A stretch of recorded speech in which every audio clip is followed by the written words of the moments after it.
Lin Warner pulled a white t-shirt out of the rolling suitcase. The collar was slightly yellowed.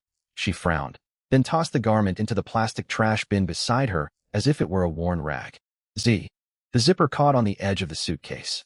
She tugged hard twice, but it wouldn't move. Annoyed, she kicked the wheels at the bottom of the case. Hu Xingye sat on the edge of the bed. The mattress springs creaked dully under his weight. He stared at Lin Warner's back. He said nothing. The aging air conditioner in the budget hotel rattled like a tractor as its fan blade spun, sending intermittent gusts of cold air. A corner of the wallpaper peeled away, revealing moldy gray plaster underneath. A faint mix of cigarette smoke and disinfectant hung in the air. Lin Warner finally zipped the suitcase shut. She turned around. Her makeup was immaculate, starkly mismatched with the room that cost 120 yuan a night. Take this back. She pulled a small blue velvet box out of her bag and tossed it onto the pillowy white bed sheet dotted with lint. The box rolled twice and flipped open. Inside lay a thin silver chain with a moon-shaped pendant. It was cheap street merchandise, priced at 68 yuan. The original Hu Xingye had scrimped for a week to save enough money to buy it. Hu Xingye glanced at the necklace. He did not reach for it. "What's this about?" he asked, his voice flat. Lin Warner tucked a strand of hair behind her ear. "Hu Xingye, let's call it quits." Only the hum of the air conditioner remained in the room. Hu Xingye stayed silent. He reached for the half-empty mineral water bottle on the nightstand and twisted off the cap. He drank quickly. Water droplets ran down his chin and stained his shirt, forming a dark patch. He lifted the fabric to wipe himself dry. Lin Warner frowned more deeply, watching his unhurried manner. "Haven't you understood me? I'm breaking up with you." She unzipped her shoulder bag and pulled out her phone. The screen lit up, and she held it right in front of Hu Xingye's face. The brightness stung his eyes, making him squint. It was a text message. "Ms. Lin Warner, congratulations on passing the audition for Stargirl Season 3. Please report for training camp tomorrow as scheduled. Sender, Starshine Entertainment." Lin Warner put her phone away. "I made it. I beat tens of thousands of contestants to earn a spot in the training camp." She tilted her chin upward, the line of her neck taut. "I start training tomorrow as a trainee. My agent says with my looks, I can easily land a spot in the top 10. Hu Xingye squeezed the mineral water bottle. The thin plastic creaked softly under his grip. "That's great." He set the bottle back on the nightstand. It wobbled and tipped over. He leaned forward to write it. "Congratulations." Lin Warner had expected him to cry, to question her, to cling to her, and refuse to let go. But his reaction was far too calm. It was like punching cotton. All the words she had prepared got stuck in her throat. "Don't pretend like this." Lin Warner bit her lower lip. "You must be thinking I'm money-hungry and vain, aren't you?" Hu Xingye lifted his gaze to look at her. "No. Everyone strives for a better life." Lin Warner grew even more frustrated. She needed to see Hu Xingye fall apart, to confirm that her choice was right and unavoidable. "Hu Xingye, we don't belong to the same world anymore." She raised her voice, and it echoed sharply in the cramped room. "I'm stepping into the entertainment industry. I'll be surrounded by investors, famous directors, and A-list celebrities. They ride in private passenger vans and carry handbags worth hundreds of thousands." She gestured toward the leaking air conditioner overhead. "Am I supposed to tell everyone my boyfriend is a student who can't even afford a 200 yuan Hanting hotel room and only brings me to shabby places like this?" Hu Xingye felt an itch on his calf. A mosquito had bitten him. He lowered his head and pressed a cross shape into the bump with his thumbnail. He pressed hard enough to break the skin, and a tiny bead of blood surfaced. He tore off a sheet of low-quality tissue and pressed it against the wound. "You're right." Hu Xingye clutched the blood-stained tissue ball in his palm. "You can't give me what I want." Lin Warner kept going. "I need money to build my image. I need connections and opportunities. You have none of those. You work summer jobs just to cover your own university tuition. What can you offer me?" Hu Xingye tossed the tissue ball toward the trash bin holding the old white t-shirt. It traced a parabola through the air and landed perfectly inside. He stood up. At 183 centimeters tall, he towered over Lin Warner even with her heels on. Once he rose to his full height, the room felt far more oppressive. Lin Warner instinctively stepped back, her calves knocking against the suitcase. She thought Hu Xingye might lash out. Instead, Hu Xingye reached into his trousers pocket and pulled out his phone. The screen had a cracked corner, and the tempered film was chipped along the edges. He unlocked the device, opened WeChat, and found the conversation pinned to the top. The note read, "Darling Warner." He turned the screen toward Lin Warner. His thumb slid left across the chat window. A red delete button appeared. "What are you doing?" Lin Warner froze. Hu Xingye ignored her. He tapped delete. A confirmation pop-up appeared. "Delete contact and clear all chat records with this contact." He tapped confirm. The contact list refreshed, and the pinned conversation vanished. Next, he opened contacts, searched for Lynn Warner, tapped the 3 dots in the top right corner, and selected Add to Blacklist. Confirm. Once he finished, he turned off the screen. He picked up the blue velvet box from the bed. With a flick of his wrist, the necklace and box flew into the trash can. It's done. Hu Xingye clapped his hands lightly. He sat back down on the edge of the bed and looked at the stunned Lin Warner. I accept the breakup. All contact has been cut off. He nodded toward the doorway. You're off to become a big star. Your time is precious. Take care, I won't see you out. Lin Warner's composure completely crumbled. Her facial muscles twitched.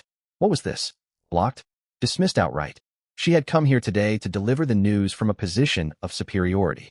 She wanted to watch Hu Xingye break down, to relish leaving her impoverished past behind. Now, she felt like a fool, casually cast aside like rubbish. Hu Xingye.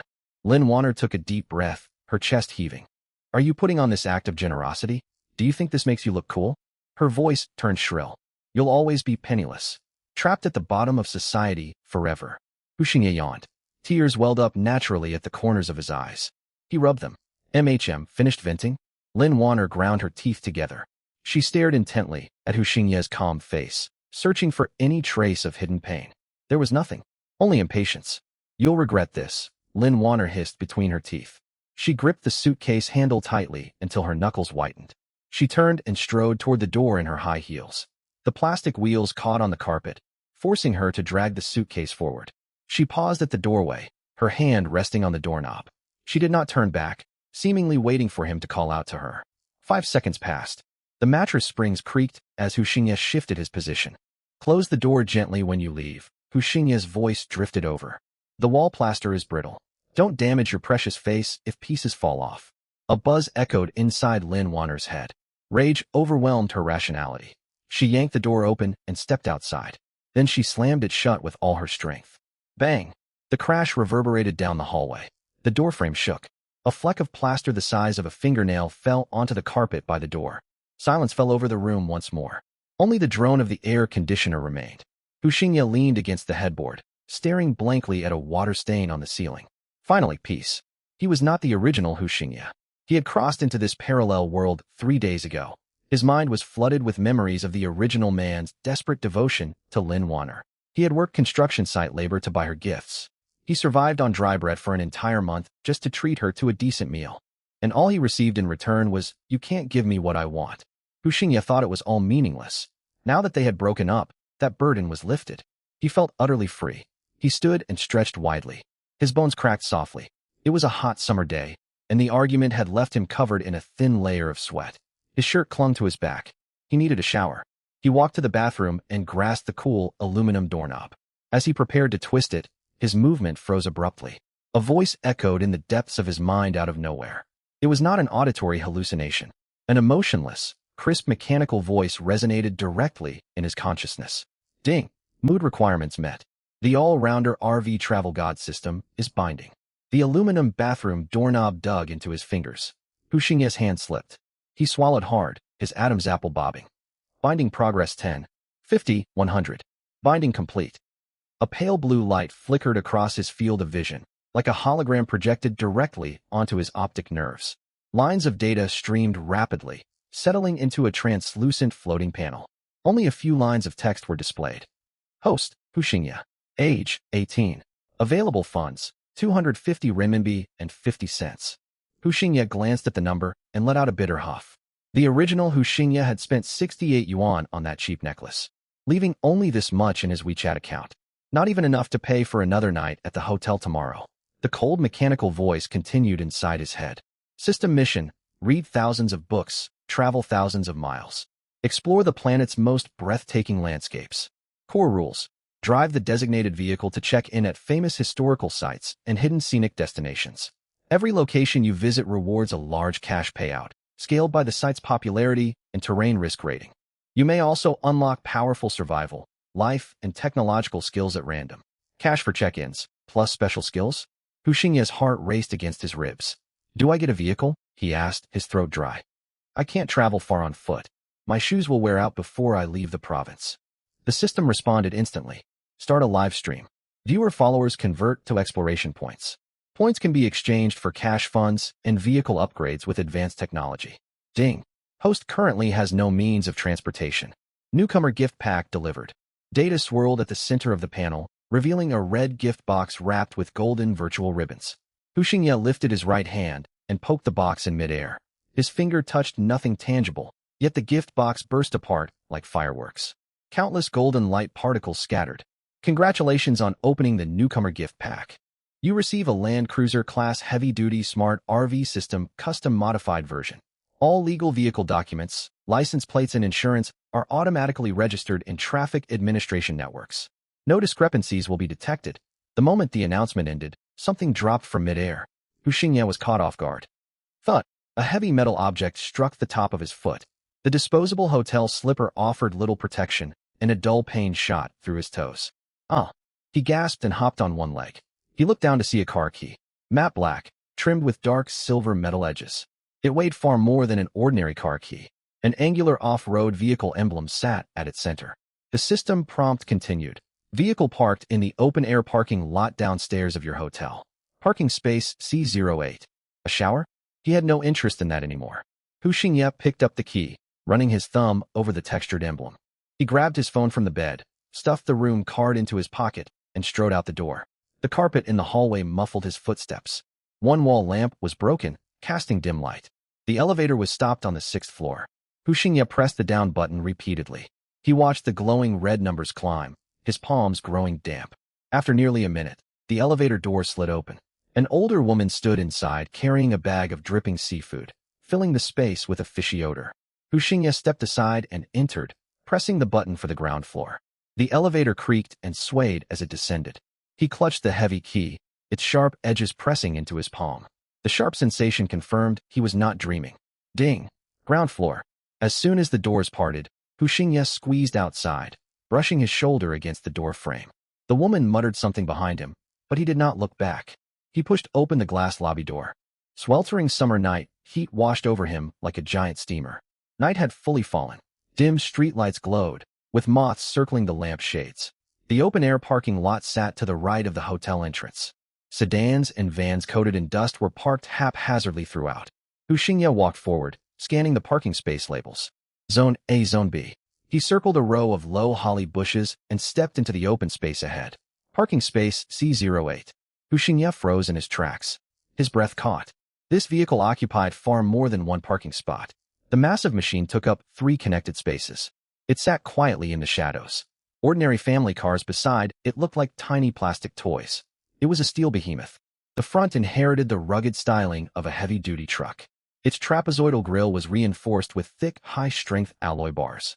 Instead of shiny, reflective paint, the body was finished in deep military matte gray, absorbing surrounding light and radiating an imposing aura. Nearly 10 meters long, 2.5 meters wide. It stood towering, the roof antenna almost brushing the parking shelter.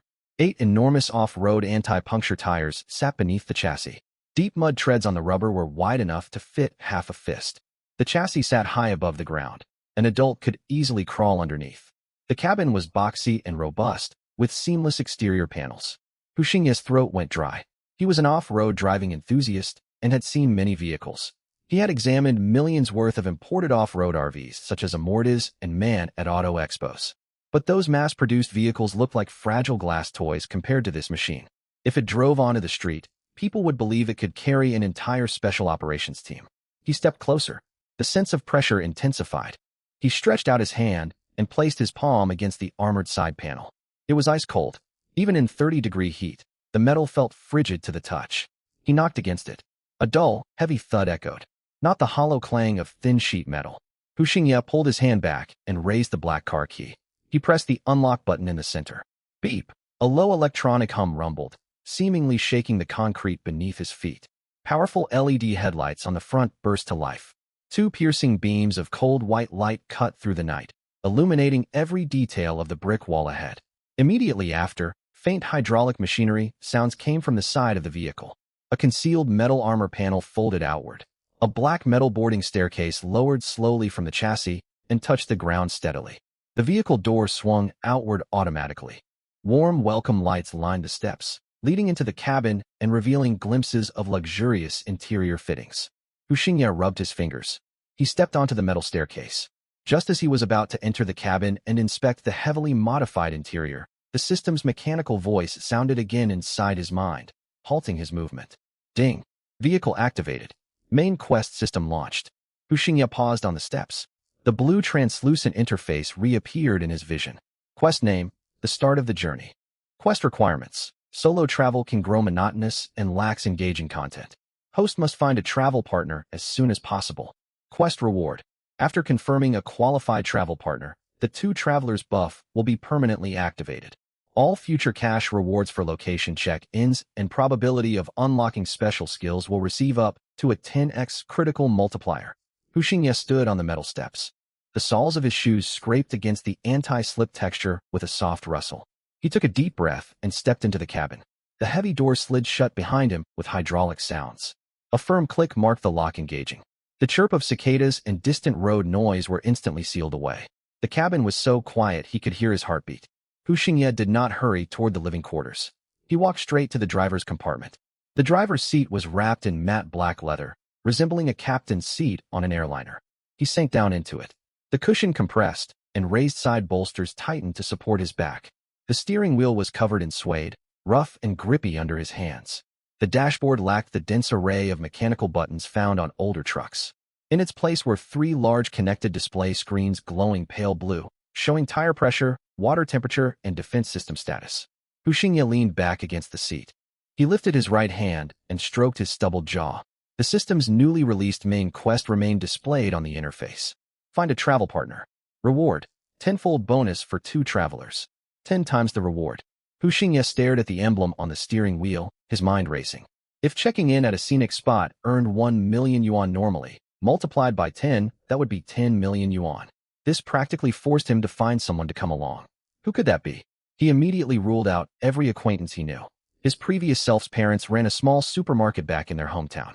They rose early and worked late every day. There was no way they could abandon the shop to gallivant with him. His dorm mates were even worse.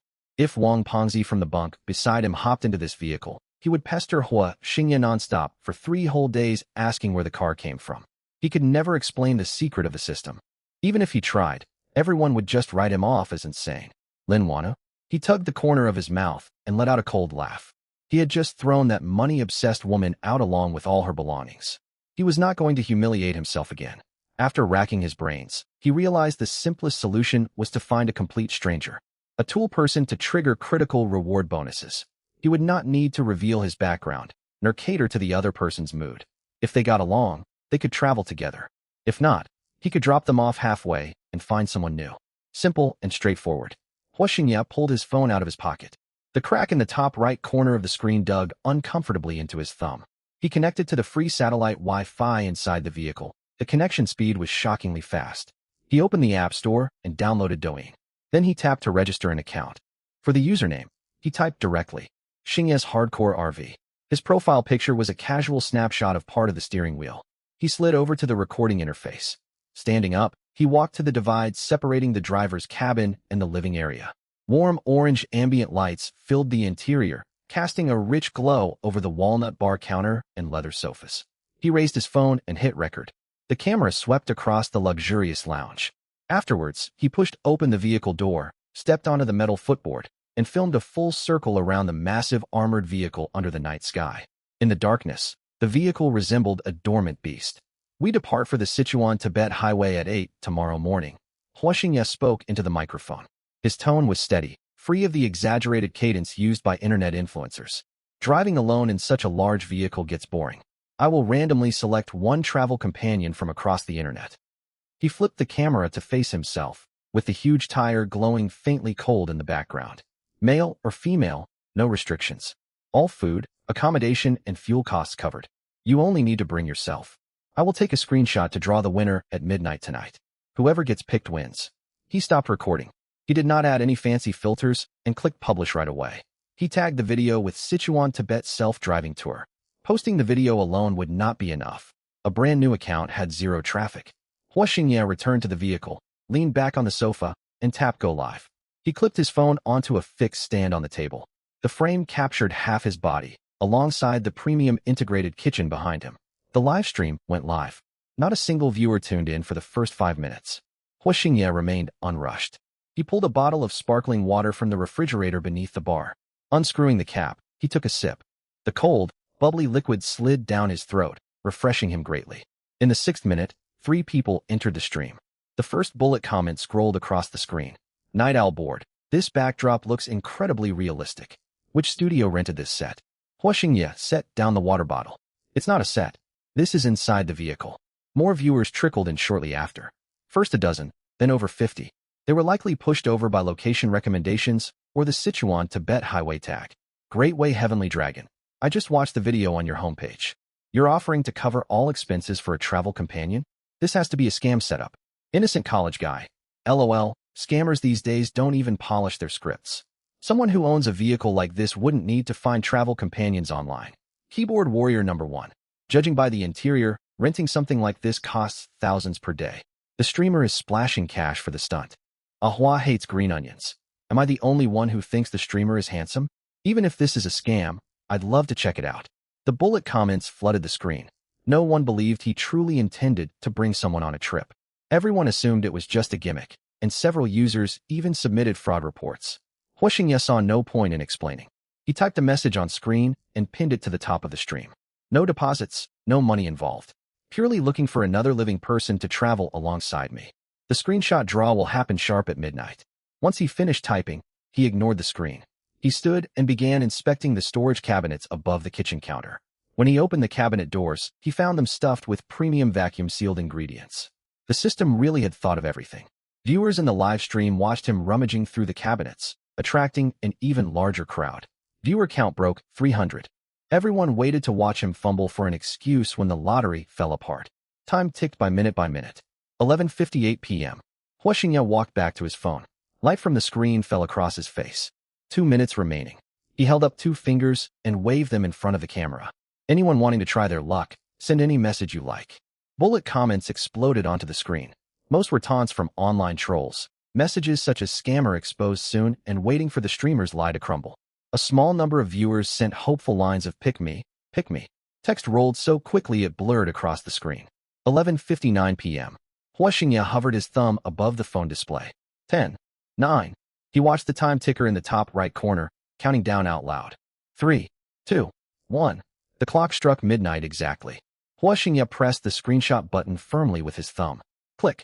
The screen froze. Silence swept over the live stream for several seconds. Hua Xingye opened his photo album and pulled up the newest screenshot. Dead center of the frame, the red crosshair lined up with a short bullet comment. The message contained only a single punctuation mark, a period. Hua Xingye zoomed in and read the sender's username. A single character, Qing. No gender displayed. No location shown. The profile picture was a plain white background with a tiny, indistinct gray dot in the center. He tapped into the homepage. 0 likes, 0 follows, 0 followers, 0 published works. Not even a profile bio. It looked exactly like bot accounts used to inflate view counts. Or an anonymous alternate account someone registered to hide their identity. On the stream chat, viewers began mocking him. There we go. He picked a dormant bot account. Poorly planned script. He definitely bought this fake account. Tomorrow he'll claim the winner backed out. Let's call it a night, everyone.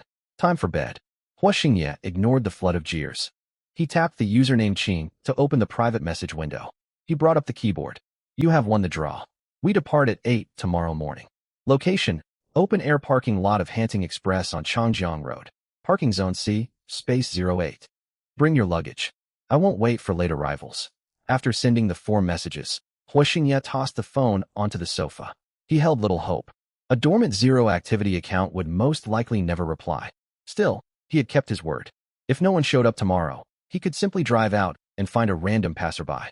He turned to head for the bathroom when the phone screen lit up on the sofa, accompanied by a notification chime.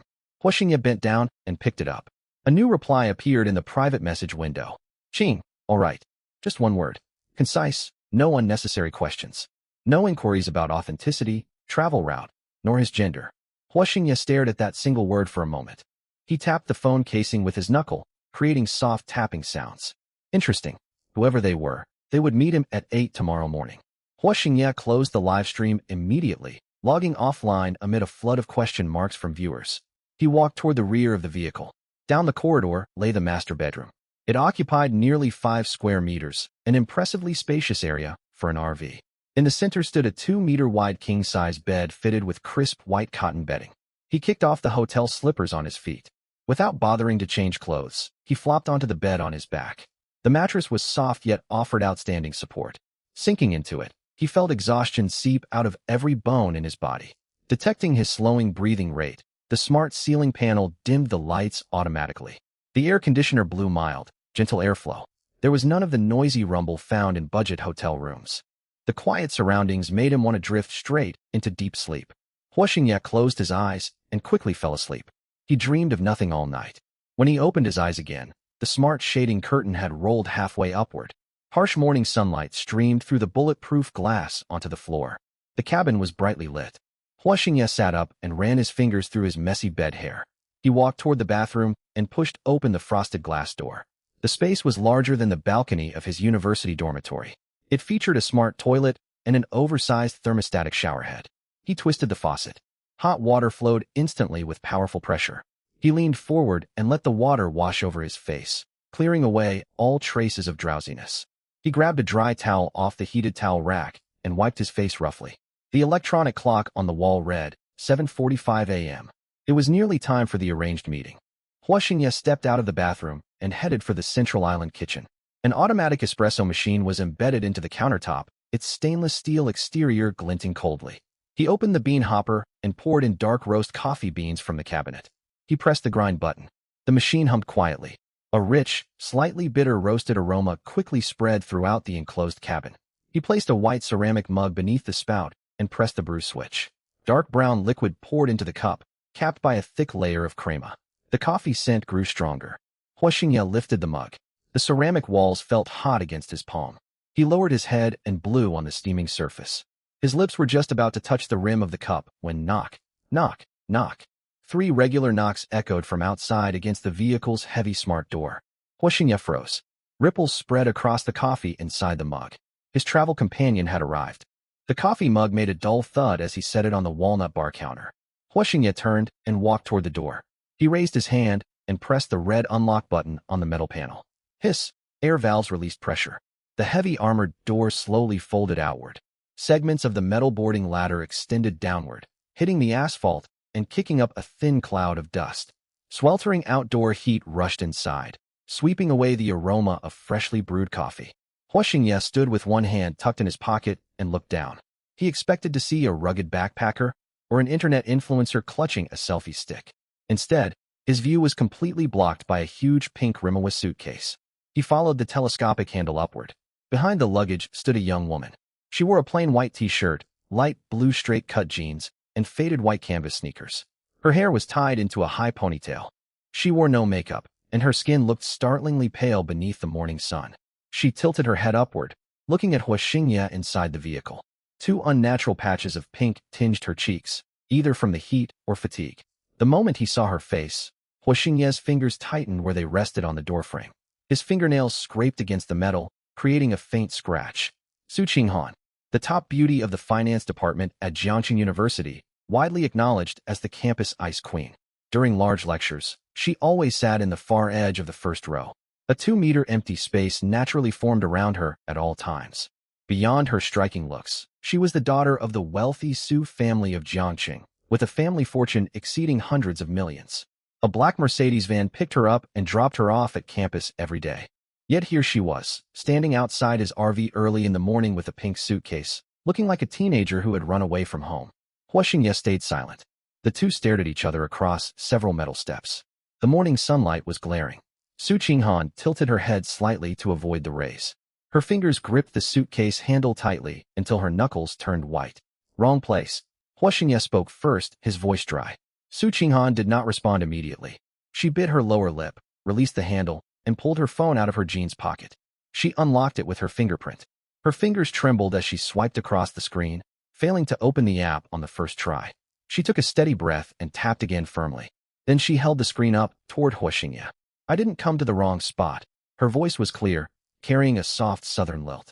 Still, she forced her tone flat, putting on a cold front. Huoxingye glanced down at the display. The Douyin private message window was open. The 4 messages he sent the night before sat clearly on screen. The sender was marked as Xingye's Hardcore RV. Her own account page displayed that lone pinyin username, Qing. Hua Xingye stared at the screen for 3 seconds, then lifted his gaze back to Su Qinghan. You're that zero-activity alternate account. Su Qinghan put her phone away into her pocket. It's not some alternate account. I rarely use this platform. I registered last night. She lifted her chin, staring at his jawline instead of meeting his eyes directly. The draw relied purely on luck, as you said. I was selected. Hua Xingye thought the whole situation utterly absurd. A wealthy young heiress with hundreds of millions in assets stayed up late at night registering a new account just to join his draw for a budget travel companion? What was she after? A taste of ordinary life? Or this bulletproof armored vehicle? Miss Su. Hua Xingye shifted his stance and crossed his arms over his chest. Have you ever traveled the Sichuan-Tibet highway? Su Qinghan paused and shook her head. Altitudes climb above 4,000 meters. Severe altitude sickness brings splitting headaches and can even cause relentless vomiting. Hua Xingye exaggerated to warn her. Long stretches of no man's land lie along the route. No running water for showers, no restrooms. You'd have to relieve yourself out in the open wilderness. He jerked his thumb backward toward the cabin. This vehicle looks large, but it's basically empty inside. You'd only be able to sleep on the floor. Besides, we barely know each other. Are your family comfortable with you traveling alone with a stranger? Su Qinghan frowned as she listened, yet she showed no intention of turning back. She gripped the suitcase handle once more, her knuckles even whiter than before. She took a deep breath. I'm not afraid of hardship, she retorted firmly. I can take medication for altitude sickness. I can put up with limited shower access. Her voice softened noticeably at that line. As for my family, I'm an adult. I can make my own decisions. She raised her eyes and finally met Hua Xingye's gaze, her stare stubborn. You stated in your video that there were no gender limits. All expenses covered. I only needed to show up. Are you trying to back out now? Hua Xingye let out a quiet laugh at her accusation of breaking a promise. He sighed and massaged the space between his brows. The system task lingered clear in his mind. Tenfold critical rewards for traveling with a second person. He needed another living human to trigger the bonus. Su Qinghan was alive, and the campus beauty at that. Traveling with her would guarantee plenty of attention for live streaming. As for why she came, that was none of his concern. If they clashed, he could drop her off at a high-speed rail station halfway through the journey. Fine. Hua Xingye lowered his arms. I won't back out. He stepped aside to clear the boarding path. Come aboard. We leave sharp at 8. Su Qinghan visibly relaxed, her stiff shoulders slumping slightly. She nodded and reached to lift her pink Rimowa suitcase. The luggage was weighted down by something heavy. The metal boarding ladder of the RV stood half a meter higher than steps on an ordinary bus. She grasped the leather handle on the side of the suitcase, strained, and hauled upward. The luggage lifted 10 centimeters off the ground. Then it slipped from her aching wrists and crashed back onto the pavement with a dull plastic thud. Su Qinghan shook her hand, a red indentation left across her palm. Embarrassed, she glanced up at Hua Xingye. Hua Xingye leaned against the doorframe, hands tucked in his pockets, showing no intention of helping her. He simply watched quietly. If it were the previous owner of this body, he would have rushed down to lift the luggage without hesitation. But Hua Xingye was not him. If she intended to come along as a travel companion, she needed to be capable of taking care of herself. He had no plans to wait on her hand and foot. Seeing he would not offer assistance, Su Qinghan gritted her teeth. She blew warm air onto her palms and rubbed them together. She bent down again. This time she learned. She braced the bottom of the suitcase with her knee and pulled upward with both hands. She hauled the luggage onto the first step with great effort. Clang. The metal platform shook. Then the second step. Clang. After struggling for 2 full minutes, she finally dragged the heavy suitcase into the cabin. Thin beads of sweat dotted her forehead. Strands of hair stuck to her cheeks, rising and falling with every breath. A chill washed over her as the cabin air conditioning hit her, and she shuddered. Hua Xingye turned and pressed the button to close the door. The hydraulic panel slid shut, cutting off the sound of cicadas outside entirely. He did not rush to the driver's seat to start the vehicle. Instead, he watched Su Qinghan struggle to push the suitcase toward the corner. His gaze grew thoughtful. He started the live stream the night before. Tens of thousands watched online. Hundreds of thousands participated in the screenshot draw. By sheer coincidence, the zero-activity alternate account selected at the exact cutoff belonged to Su Qinghan, a fellow student at his university. Jiangxing University boasted tens of thousands of students, and hundreds of millions of people browsed the internet nationwide. Hua Xingye stroked his chin. His stubble scratched against his palm. The odds were slimmer than winning the first prize of the double-color lottery 10 times consecutively. Tens of thousands of students on campus, hundreds of thousands of participants online. Could it truly be pure luck that picked her? Hua Xingye's gaze lingered on Su Qinghan's face. His stare carried a heavy sense of pressure. Su Qinghan felt uneasy under his scrutiny. She turned away and pretended to brush dust off her suitcase. Her fingertips slid along the aluminum-magnesium alloy shell of the Rimawa luggage. The suitcase was spotless. There was no dust at all. A coincidence? Such convenient coincidences rarely existed. The night before, at 10:30, inside the Su family villa in Yunding Manor on the eastern outskirts of Jiangxing, Su Qinghan sat at her vanity desk. She clutched an invitation card with gilded edges printed with the name of Wang Zikai, eldest son of the wealthy Wang family in Haiqing. Wang Zikai, a spoiled heir who swapped girlfriends more often than he swapped sports cars. Half an hour earlier, her father Su Jinghua had tossed the invitation onto her desk from his study. You will get engaged next month. The Su family's capital chain relies on support from the Wang family. Those were his exact words. He had not left any room for negotiation. Su Qinghan crumpled the invitation into a ball. Her fingernails dug crescent marks into the thick cardstock. She tossed the crumpled paper into the wastebasket. A sour feeling rose in her stomach. She grabbed her phone, hoping casual scrolling would calm her anger. As soon as she opened Douyin, the first recommendation on the local feed showed a familiar side profile. Hua Xingye. In the video, he stood beside an armored heavy-duty vehicle, announcing his search for a travel companion for the Sichuan-Tibet journey. Su Qinghan's fingers hovered motionless above the screen. She froze. She knew Hua Xingye, though only from a distance, for nearly 2 years. During her freshman year, Jiangxing suffered non-stop heavy rain for a week. She stood beneath the eaves of the library entrance without an umbrella, shivering in the cold wind. Her driver was stuck in traffic on the viaduct and could not reach her. Hua Xingye walked out of the library holding a black Paradise umbrella. He was on a call with Lin Wanner, only for the line to be abruptly disconnected. He wore a grim expression. He glanced down at Su Qinghan's lips, blue from the cold. Without a single word, he tossed the umbrella at her feet. Then he charged out into the pouring rain himself.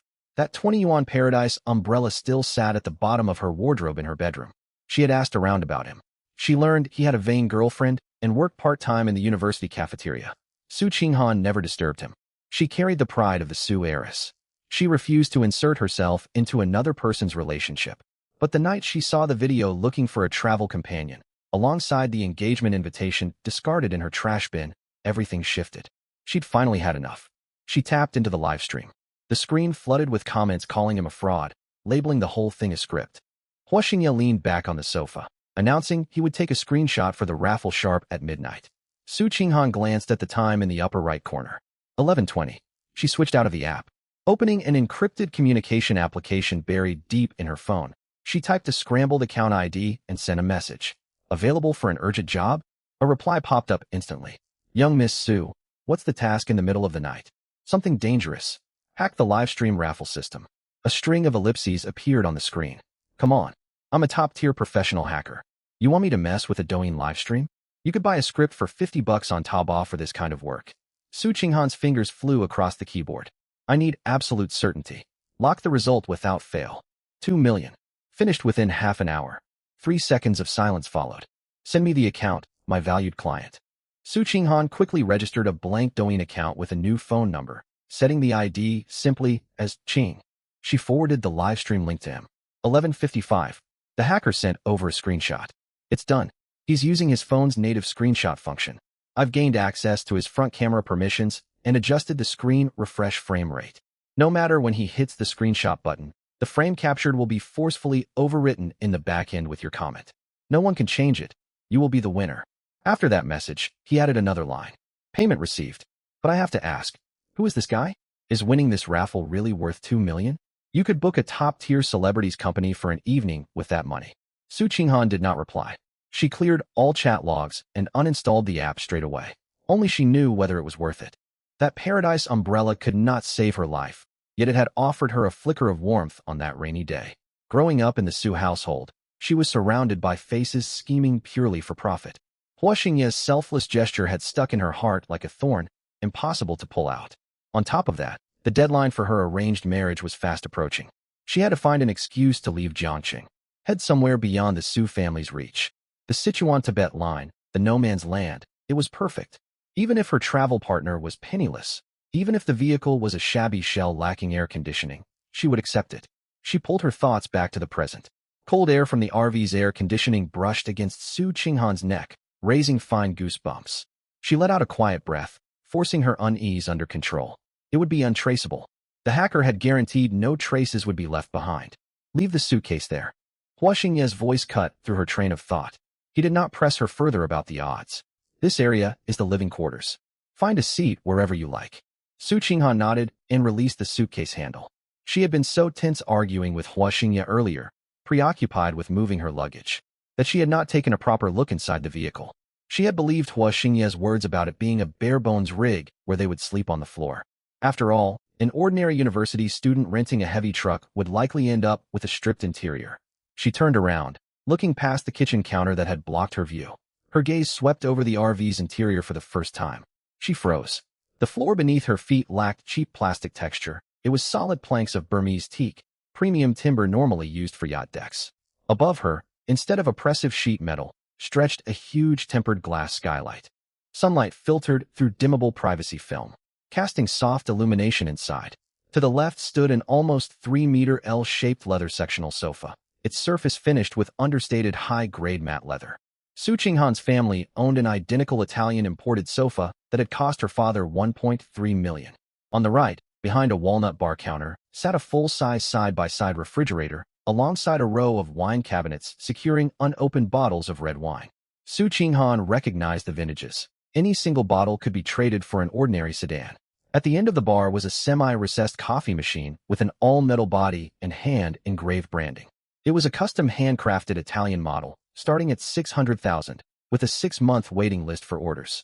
Brown residue still lingered in the waste tray below, proof Hua Xingye had used it not long ago. Further back, where the living area separated from the bedroom, a surround sound system was installed. Metallic speaker drivers glowed faintly blue behind the mesh covers. These were top-tier custom units. If fitted in a luxury vehicle, their installation cost would exceed the car itself. Su Qinghan's eyes wandered slowly over every detail, her heart pounding wildly in her chest. This was not an ordinary RV. It was a luxury mansion on wheels. She had imagined coming here to endure hardship, but now she felt like someone from a small town stumbling unawares into a palace. Su Qinghan drew in a sharp breath, her lips parting slightly. A faint hiss escaped her throat. The soft sound hung in the quiet cabin, impossible to ignore. Hua Xingye turned around and took a sip of coffee from the mug on the bar, choosing not to tease her. Su Qinghan stood near the entrance atop the Burmese teak floor, bare of rugs, its grain firm beneath her sneakers.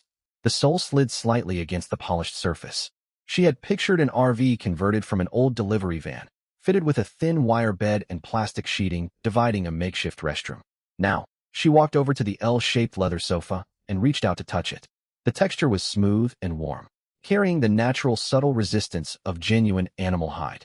It was real, even softer than the sofa back at the Su Villa. Hua Xingye set down his mug. The ceramic base tapped against the walnut counter with a sharp click. Make yourself at home.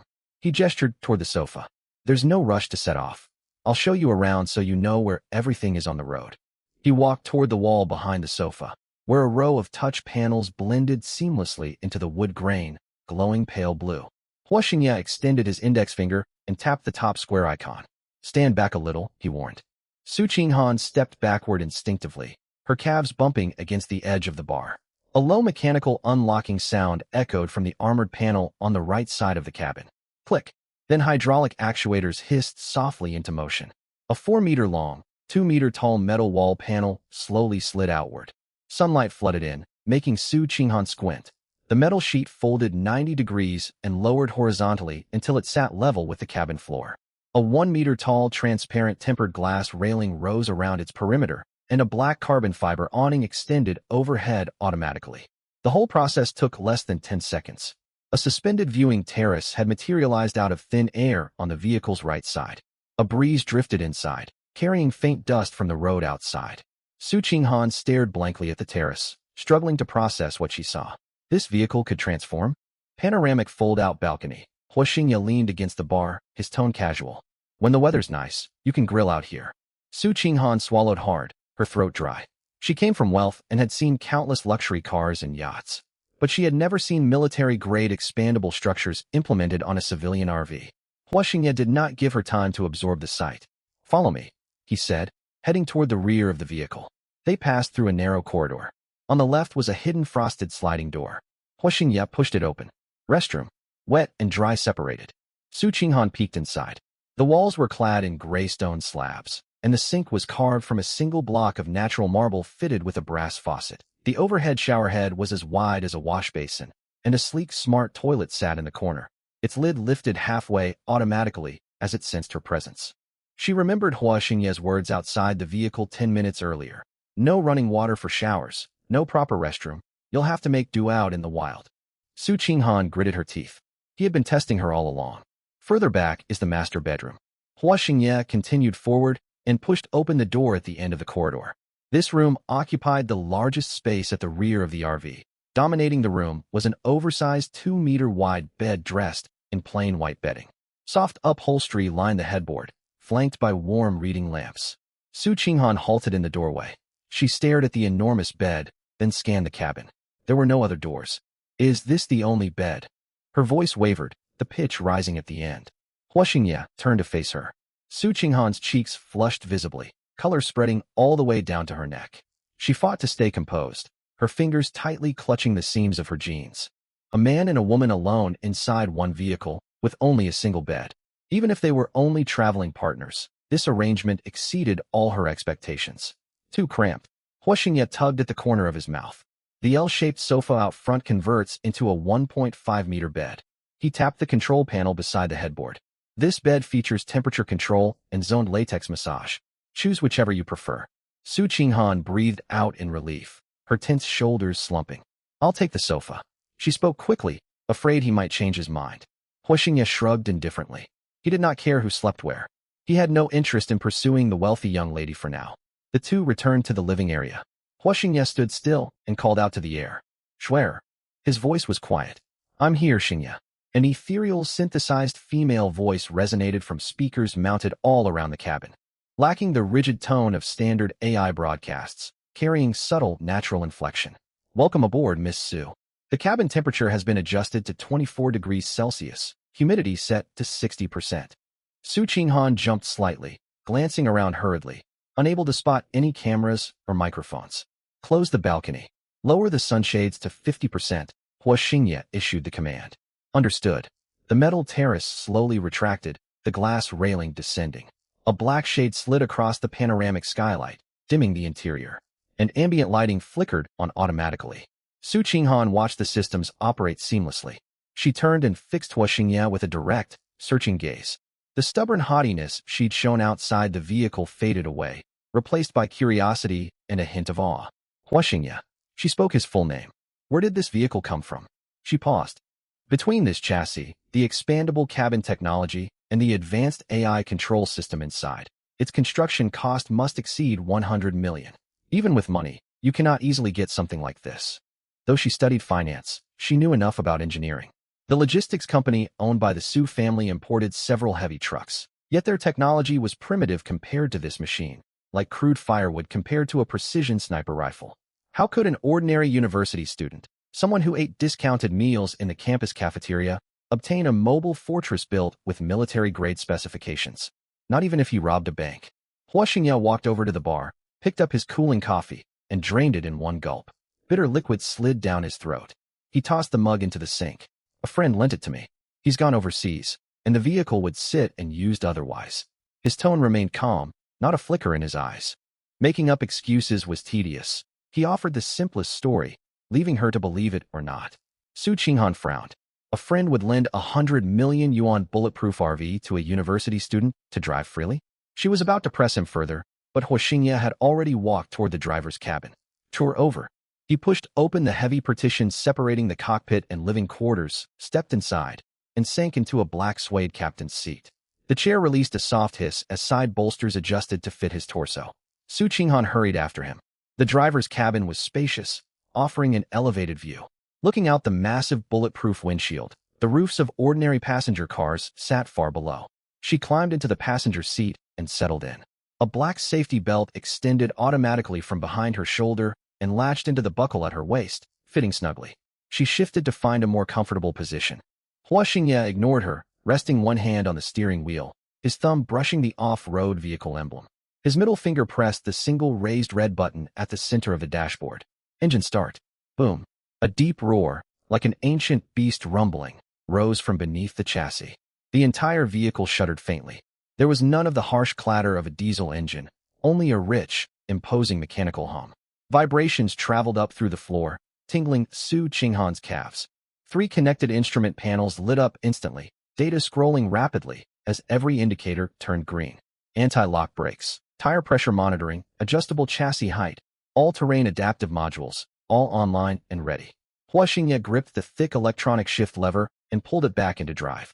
He turned his head to look at Su Qinghan, who gripped the edge of her seatbelt, still stunned. Sunlight fell across his profile, defining his sharp jawline. He smiled. Partner. His voice carried over the low engine rumble, steady and calm.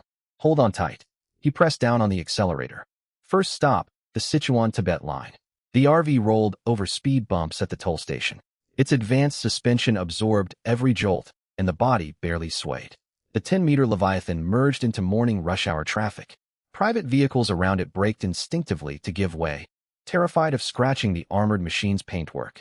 It passed through the ETC lane, the barrier rising. Hua Xingye pressed the gas, and the deep mechanical roar pushed the dozens of tons vehicle onto the highway ramp. Powerful acceleration pressed Su Qinghan firmly against the passenger seat, the safety belt tightening across her collarbone. The speedometer held steady at 120 kilometers per hour. The cabin was eerily quiet. Double-layer bulletproof glass blocked nearly all wind and tire noise. Get us something to drink. Hua Xingye kept his eyes on the road, speaking casually, treating the heiress like onboard staff. Su Qinghan had been staring out the side mirror, lost in thought. Huh, right. She unbuckled her seatbelt and stepped back into the living area through the passage between the seats. Standing at the walnut bar, she stared at the handmade Italian semi-automatic coffee machine, unsure how to operate it. Domestic staff handled such tasks at her home. She fumbled with it for 5 minutes. She lost her grip on the bean can, and half a scoop of dark roast coffee spilled across the teak floor, rolling everywhere. She scrambled to pick them up, hitting her forehead against the edge of the bar as she stood. Ow! She pressed her palm against the reddened skin and rubbed it. Eventually, she managed to brew 2 cups of Americano using the machine's automatic mode. She carried the drinks back to the cockpit but tilted the cups unevenly. 2 drops of dark coffee splashed onto Hua Xingye's hand. Hua Xingye grabbed a tissue and wiped the liquid away. Why are your hands shaking? I've never used this old-style machine before, Su Qinghan mumbled, squeezing her scalded fingertips together. She sat back down and sipped her coffee. Rich coffee aroma chased away her morning weariness. She stretched her legs forward, her taut nerves beginning to unwind. Schwer, play some music, Hua Xingye called out. Of course, Xingye. Playing the highway country playlist for you. Top-tier speakers hidden in the ceiling and door panels activated.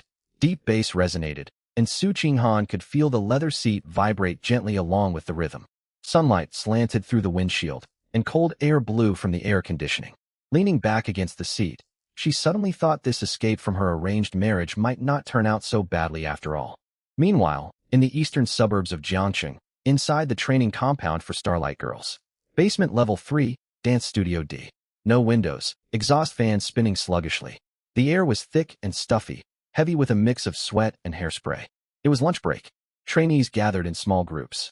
Several girls with family connections sat on pink yoga mats, opening premium Japanese bento boxes delivered by their assistants. Orange salmon fat glistened under fluorescent lighting. Lin Warner kept her distance from them. She crouched alone in front of the full-length wall mirror. Sweat streaked down her face, smudging her makeup, eyeliner running beneath her eyes. A cheap plastic crew lunchbox rested on the wooden floor before her. She split a pair of disposable wooden chopsticks. The wood snapped unevenly, leaving a sharp splinter that pricked the side of her index finger. Oh! Lin Warner gasped in pain. She pinched the splinter out with her fingernail, squeezing a dark bead of blood, then wiped it on her dance uniform. She picked up the chopsticks and stirred the food inside the box. The rice had hardened into clumps. The stir-fried cabbage beside it looked dull and yellow. 2 chunks of chicken skin clung to raw-looking meat streaked with dark red, giving off an unpleasant odor. Lin Warner stuffed a mouthful of cabbage between her teeth. It tasted cold and overly salty. She could not swallow it, her jaw aching as she chewed. Out of the corner of her eye, she watched the group eating the luxury bentos. One short-haired girl tossed a half-eaten slice of premium Wagyu beef into the trash, complaining the meet was too tough. She wore brand new Balenciaga sneakers, a Van Cleef Arpels 4-leaf clover bracelet dangling from her wrist. Lynn Warner glanced down at her own faded budget sneakers, the mesh fabric frayed at the toes. She spat the cabbage onto a tissue, crushing the paper ball tight between her fingers, nails digging into her palm. After the initial stage evaluation next week, she had to secure a top 10 ranking. She had to catch the attention of the young heir of Starlight Entertainment, who regularly toured the training facilities. Once she secured backing from Capital, she would never have to sit in this basement breathing in everyone's sweat again. Hua Xingye's impassive face crossed her mind, along with the leaky old air conditioner in the cheap budget hotel from the previous night. Lynn Warner let out a cold huff. A penniless nobody, trapped at the bottom of society with no way out. Even if he labored at a construction site for 10 years, he could never afford the Hermes basket bag casually carried by any of those girls. Once she became famous, people like Hua Xingye would not even be worthy of appearing in front of her. She kicked the tasteless lunchbox hard against the wall. The plastic container tipped over, soup spilling across the wooden floor. 1 o'clock in the afternoon. The RV left the plains and basins behind. The terrain began to rise, and the view stretched endlessly wide. The scenery on both sides of the highway transformed completely. Low shrubs replaced dense trees. Distant mountain ranges emerged along the horizon, white snowlines visible on their peaks. The sky overhead was a flawless, vivid blue without a single cloud. Sunlight glinted off the bulletproof glass. Su Qinghan slipped on a pair of oversized black sunglasses. Staring out at the rolling mountains stretching into the distance, she forgot to sip the coffee in her hand. We're approaching Zhidua Mountain. Hua Xingye glanced at the navigation on the screen. The altitude climbed rapidly. He kept his foot steady on the accelerator. The vehicle's micro-pressure oxygen cabin module had activated automatically.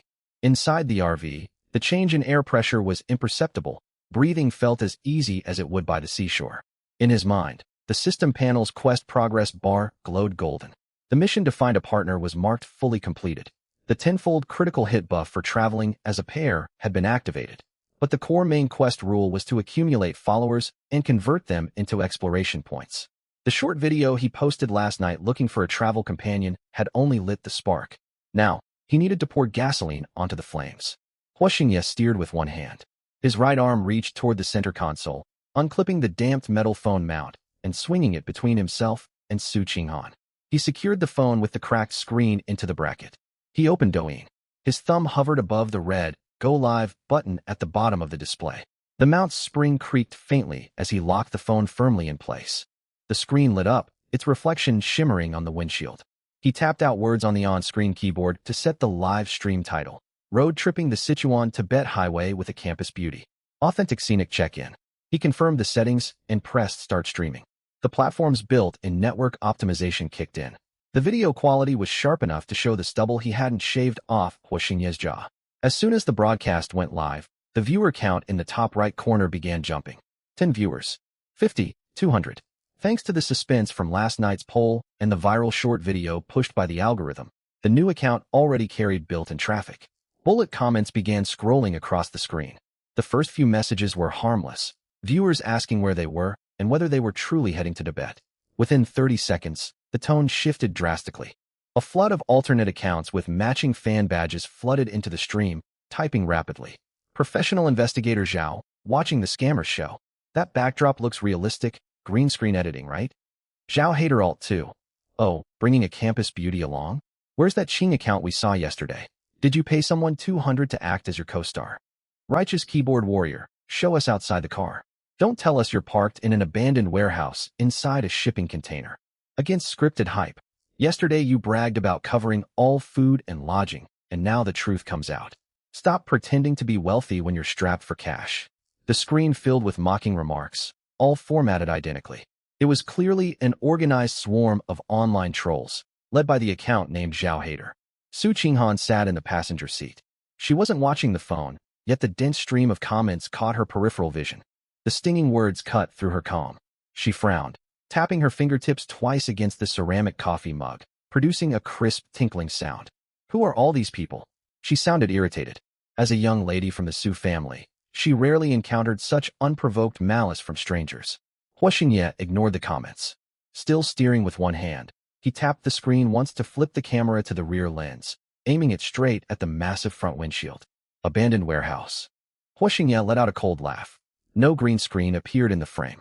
Only endless gray mountain ranges, a brilliant blue sky, and highway white lines receding continuously ahead. The vehicle's huge front grille occupied the bottom third of the shot, imposing and wild. The bullet comments froze for 2 full seconds. Then the backlash intensified. Zhao hater, please, anyone can play pre-recorded dashcam footage. Skeptical observer, I've seen reviews of this vehicle. It costs at least 10 million. A regular college student like the streamer couldn't even rent it. This has to be stolen footage. Hua Xingye had no patience to argue. He was about to switch the camera back when a blinding yellow light flashed in the rearview mirror. Whoosh! The sharp roar of a sports car tore through the steady hum of tire noise coming from the left rear. A bright yellow Porsche 911 raced past, clocking well over 140 kilometers per hour, hugging the pavement like a yellow sticker. Instead of staying in the passing lane, the Porsche swerved over from the slow lane. It cut sharply in front of the RV less than 3 meters ahead. This sudden lane change was wildly dangerous given the RV's large size. Hua Xingye's gaze darkened. His right foot hovered over the brake. He tapped it lightly twice without pressing it fully down. The heavy RV swayed slightly, tires screeching briefly against the asphalt. The Porsche completed its cut-in. Instead of speeding away, the driver hit the brakes. Its glowing red taillights flashed directly in Hua Xingye's view, an obvious provocation. Through the Porsche's untinted rear windshield, Hua Xingye could make out a young man with dyed blonde hair.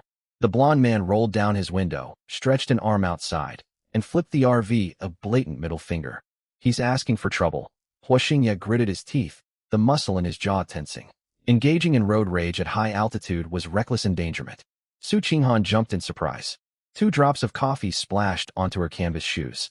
She gripped her seatbelt tightly with both hands, her face turning pale. Leave him be. Let him go ahead, she urged instinctively. The heiress wanted nothing to do with reckless hotheads. Hua Xingye ignored her. He adjusted the phone mount to lock the camera onto the Porsche ahead. The trolls keep claiming this vehicle isn't real? His voice was flat, devoid of emotion. Watch closely. He kept his foot off the brake. His right hand reached across the gear shifter to press one of the complex physical buttons lined up on the center console. The third button, red, marked with an intersecting piston icon. Click. A crisp mechanical sound echoed in the cabin. Sport off-road mode activated. The cool voice of the onboard AI, Schwer, came through the overhead speakers. Deep within the RV chassis came an unsettling metallic groan. The air suspension compressed forcibly, lowering the entire vehicle 10 centimeters. This shifted its center of gravity closer to the ground. The massive off-road tires extended outward by 2 centimeters, maximizing traction. The engine's low rumble altered its tone abruptly, like an enraged steel beast unleashing a thunderous roar that overpowered the Porsche's exhaust note. Hua Xingye lifted his foot from the brake and slammed the accelerator all the way to the floor without hesitation. Boom! A crushing surge of forward momentum slammed into them. The steel machine unleashed acceleration that defied conventional physics, hitting 100 kilometers per hour under 3 seconds. The RV charged forward like a black artillery shell, closing the gap to the Porsche instantly. 5 meters, 3 meters, 1 meter. In the Porsche's rearview mirror, the enormous, swallowing front grille loomed larger and larger. The arrogant smirk vanished from the blonde rich kid's face. This wasn't an RV, it was a tank. He slammed on the gas to flee, yet the 911's acceleration looked feeble beside the heavily modified engine of the RV. The RV's front bumper drew within half a meter of the Porsche's rear. Hua Xingye avoided collision. At the last possible moment, he turned the steering wheel sharply left. The massive vehicle maintained astonishing stability at high speed. No roll, no fishtailing. Tires left 4 black scorch marks across the asphalt, filling the air with the sharp stench of burning rubber. The RV surged alongside the Porsche's left door and overtook it. Powerful crosswinds generated by the passing vehicle rocked the 911 violently. The blonde driver panicked and jerked the wheel right. Half the Porsche slid onto the emergency shoulder, crushing gravel. Before he managed to bring it to a halt, he slumped over the steering wheel, soaked in cold sweat. When he looked up again, the black RV hadn't tapped its brake lights once. It vanished behind a cloud of gray exhaust, its taillights disappearing within seconds. Inside the RV, Su Qinghan pressed her back hard against the seat. Her heart hammered as if it might burst from her throat. She turned to stare at Hua Xingye. He held the steering wheel with one hand, his expression calm as stagnant water, as if he hadn't just pulled that daring maneuver. A madman. She swallowed, not daring to speak. Back in the Douyin live stream, the flood of mocking bullet comments that had dominated the screen fell silent abruptly. For 10 whole seconds, not a single message appeared in the thousands viewer stream. All the trolls, including Zhao Hader, stared at the footage in shock. Viewers could feel the violent acceleration even through the screen. The sight of a heavy RV outrunning a $1 million sports car carried undeniable visual impact. No green screen could replicate that effect. On the 11th second, bullet comments erupted. Large font messages covered nearly the entire display. What the? Is that really an RV? It's like an Optimus Prime. That's a 911. Outrun by a heavy vehicle? Newton's laws are taking a beating. The streamer is fearless. With this chassis technology, domestic vehicles have come so far. Trolls, say something now. You still think this is green screen footage? Zhao Hader's account never posted another message, choosing to stay silent. The live viewer count rocketed upward. 3,000, 5,000, breaking 10,000. Hua Xingye glanced over the screen filled with shocked comments. He turned the air conditioning down 2 degrees. He paid no mind to the excitement unfolding in the stream. The folk music playing through the speakers cut off suddenly. The onboard AI Schwetter's voice cut in. Ding. Navigation system alert. 2 kilometers ahead, the highway ends. Please prepare to slow down. Approaching Jidwa Mountain Pass, a famous Sichuan-Tibet highway landmark. Current altitude, 4,298 meters. The RV pulled away from the smooth highway. The road narrowed ahead, fine cracks spreading across the asphalt. A series of tight uphill hairpin bends stretched forward. The scenery outside the windows transformed dramatically over a dozen minutes. Lush forests disappeared entirely, replaced by vast stretches of yellowed alpine meadow and exposed gray bedrock. The sky was a deep, vivid blue, like a flawless giant canvas hanging overhead. Hua Xingye gripped the suede steering wheel with one hand. A dull hydraulic hum echoed from the chassis as the all-terrain adaptive suspension activated. The colossal vehicle remained steady through every sharp bend, without the slightest tilt. In the passenger seat, Su Qinghan swallowed repeatedly. Her ears felt stuffed from rapid atmospheric pressure shifts. She struggled to adjust. She glanced at the altitude reading on the dashboard, the numbers climbing rapidly. 3,800, 4,000, 4,100. Jidwa Mountain Pass viewing platform. A weathered blue road sign flashed past the window. Hua Xingye flipped on the right turn signal. Massive off-road tires crunched onto the gravel surface of the viewing platform. He pressed the brake, and the vehicle settled steadily. The pneumatic brakes released with a long hiss of escaping air. The black steel behemoth finally came to rest beneath the snow-capped mountains at 4,298 meters above sea level. Hua Xingye unbuckled his seatbelt. He pulled a black windbreaker from behind his seat and slipped it on quickly. "Will you stay in the vehicle or come out to look around?" he asked casually. Su Qinghan was still rubbing her ears. "I'll come out." Her voice sounded muffled. Hua Xingye stepped out without waiting for her reply. He pushed open the thick, armored door. The moment a gap opened, frigid wind carrying tiny ice crystals slammed against his face. Summer temperatures lingered at the mountain base, yet winter gripped the summit. The temperature gap neared 30 degrees Celsius. He stepped onto the rough gravel. Barely had his foot touched the ground when a cold mechanical voice exploded inside his mind. Ding! Congratulations to the host for arriving at the first key landmark along the Sichuan-Tibet Highway, Jidwa Mountain Pass. Check-in completed. Detected active travel partner bound to host, Su Qinghan. Pair travel buff remains active. This check-in reward triggers the tenfold critical hit bonus. Reward, 1 billion RMB. Funds processed through offshore accounts, legal and untraceable.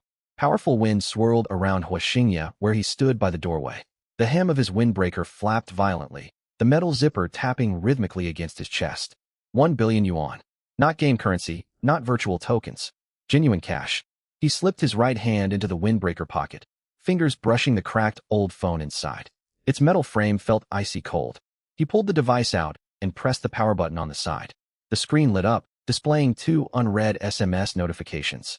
First message. China Construction Bank notice: Dear customer, your debit card ending in 7749 received an interbank transfer of 1 billion renminbi at 1412 today. Second message. China Construction Bank notice your account balance exceeds your current card tier limit. Our private banking team will contact you to arrange upgrade services for a Centurion Black Card.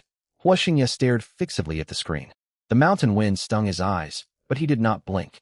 His gaze locked onto the long string of digits. 1, 2, 3, 4. He counted the zeros silently in his head. 9 zeros in total. The night before, he had spent all his spare cash buying Lin Wanner a 68 yuan necklace. After that purchase, his bank balance stood at 250.5 yuan. He had tossed that necklace into a plastic trash bin at the budget hotel. Now, 1 billion yuan rested in his account. If he chose to, he could crush the so-called young heir of Star Entertainment under his feet. He could buy hundreds of the same Porsche that had provoked him earlier. He could purchase an entire high-rise building and scatter cash from its rooftop. His heart thundered inside his ribcage, pounding harder with every beat. Thin high-altitude air made his breathing quicken. A surge of wild joy rushed through his veins. Huoxingye bit the soft flesh inside his cheek hard. A faint metallic taste of blood spread across his tongue. The sharp pain forced him to suppress the urge to roar out loud. He drew in a deep breath of frigid air laced with ice particles, making his lungs ache as though pricked by needles. He exhaled. White mist vanished instantly in the wind. He turned off the phone screen and tucked it back into his pocket. When he lifted his head again, his face revealed nothing. No trace of sudden wealth. Merely the laid-back RV road trip streamer as before. He turned back toward the vehicle, reached inside to grab the live streaming phone from its mount, and closed the door. The live stream viewer count had surpassed 20,000. Bullet comments still debated the RV's overwhelming acceleration against the Porsche. Huoxingye flipped the camera to face Jidwa Mountain Pass. In the frame, a massive white stupa stood atop the high ground. Countless colorful prayer flags stretched taut in the fierce wind. Red, yellow, green, white, blue. Against the pure sapphire sky, the hues were vivid enough to seem ready to drip like paint from an oil painting. Far in the distance, the jagged peaks of the Gongga Snow Mountains rose like silver blades piercing the sky. Jidwa Mountain Pass. For 1,298 meters, Huoxingye spoke into the microphone, wind howling against the recording port. First stop check-in. The audience felt awestruck by the scenery flooding the screen. Discussions about the Porsche faded away. Wow, the sky looks unreal. No filters turned on. This view cleanses my eyes. The prayer flags are stunning. Steady the camera, shift right a little. I want to see the snow peaks. It's breathtaking. Sitting in my office cubicle, I suddenly want to quit my job. Animated gift effects burst across the screen. Sports cars, hot air balloons. Jiangqing's no. One romantic. This driving skill paired with this scenery deserves a few rockets. Enjoy. 10 large rocket gifts dominated the feed. 24 hours prior, gifts worth thousands of yuan would have kept the former owner awake all night. Huoxingye glanced briefly at the screen. Thanks. His tone remained flat. No desperate attempt to cater to wealthy viewers. With 1 billion yuan resting in his bank account, these virtual gifts amounted to nothing. The wind is strong, so the camera will shake a little. Bear with it. He walked toward the stone railing and aimed the camera down at the winding mountain highway snaking through the valley like tangled intestines. Viewers appreciated his unyielding, casual demeanor. Follower numbers surged rapidly. A heavy metal door clicked open behind him. The passenger door swung outward. Su Qinghan stepped down. She had changed out of her thin white t-shirt, wrapping herself in an oversized white down jacket. She huddled her neck deep into the thick fur collar, leaving only her eyes and frost-pink nose visible. The moment she stepped outside, the wind scattered her tied ponytail. Strands of hair whipped across her face, blocking her sight. She wore canvas shoes, and the uneven gravel made her slip. She stumbled 2 steps, flailing her hands instinctively before steadying herself. The icy aura of the campus beauty crumbled against the plateau wind and rough terrain. Huoxingye angled the phone slightly, preventing her full face from entering the frame. Su Qinghan smoothed her hair and walked to the railing, standing half a meter beside him. She followed the camera's view toward the distant snow mountains, her eyes widening faintly. She had spent most of her life surrounded by concrete cities, occupied by family-arranged marriage talks and endless banquets. She had never witnessed such raw, untamed natural grandeur. The snow mountains, she parted her lips to speak. But a gust of cold wind rushed straight down her throat. Cough, cough. She choked, clutching her mouth as her shoulders shook with coughing. Once she regained her breath and stood upright to salvage her composure, a low rumble echoed suddenly. Gurgle. A prolonged, resonant sound cut through the wind.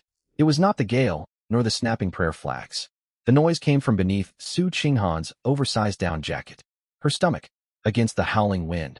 The sound carried surprisingly clearly, picked up perfectly by the microphone in Huoxingye's hand. Bullet comments paused for a single second before exploding once more. Ha! What was that? Thunder. Definitely not thunder. Our campus beauty co-star is hungry. That rumble sounds like she hasn't eaten properly in days. That's way too down to earth. Her cold and aloof persona crumbled in an instant. Su Qinghan froze on the spot. She looked like an ice sculpture trapped in place. Her hands shot to her stomach beneath her down jacket as if jolted by electricity, pressing tightly against it, as if she could shove that embarrassing rumble right back inside. The cold wind continued to howl, yet her face flushed from the base of her neck, all the way to the tips of her ears, bright red like a ripe tomato. She bit her lower lip hard, staring fixedly at the white toe cap of her canvas shoes. She wished the gravel road would split open so she could vanish underground. Hua Xingye turned his head. He watched her hands clamped over her stomach and her crimson ears. He could not hold it back. A low chuckle rumbled in his throat. Hungry, Hua Xingye stuffed his livestream phone into his pocket. He turned and jerked his thumb toward the black armored recreational vehicle behind them. Let's head back to the vehicle. I'll make you something to eat. Wind buffeted the vehicle's armor plates outside, producing dull whistling sounds. Hua Xingye pulled open the heavy door. Su Qinghan scrambled inside, her shivering shoulders easing the moment she stepped into the cabin. Once the door slammed shut, the wind and frigid plateau air were sealed off completely. The cabin maintained a constant temperature of 24 degrees Celsius, still carrying a faint scent of morning coffee. Su Qinghan sniffed the air. She slipped off her oversized white down jacket, crumpling it and tossing it onto the sofa. Her hand still rubbed her stomach unconsciously. That loud stomach growl earlier had been utterly humiliating. She dared not meet Hua Xingye's gaze right now. Hua Xingye paid no mind to her awkwardness. He walked toward the walnut open kitchen counter and grabbed a black waterproof apron hanging from a hook. He slipped it over his head and tied a tight knot at his waist. The moment he finished tying it, a mechanical system voice echoed in the back of his mind right on schedule. Ding! Additional reward triggered upon arriving at Jidwa Mountain checkpoint. Congratulations to host for unlocking core life skill, God-tier culinary arts. As the notification faded, a flood of information surged into Hua Xingye's mind. It was not mere text, but ingrained muscle memory. Heat control techniques for countless cuisines, angles for masterclass knife work, minute variations and seasoning ratios. His 10 fingers tingled warmly, a faint prickling sensation spreading across his palms. It felt just as if he had spent over a decade manning a wok in a professional kitchen, his hands newly blessed with perfect technique. Hua Xingye flexed his fingers. His knuckles cracked crisply twice. He turned to open the double-door refrigerator behind him, its fresh compartment fully stocked. Ignoring premium ingredients like truffles and caviar, he pulled out 2 strips of marbled sirloin steak, a box of cherry tomatoes, half an onion, and a pack of spaghetti, all ordinary groceries you could find at any supermarket.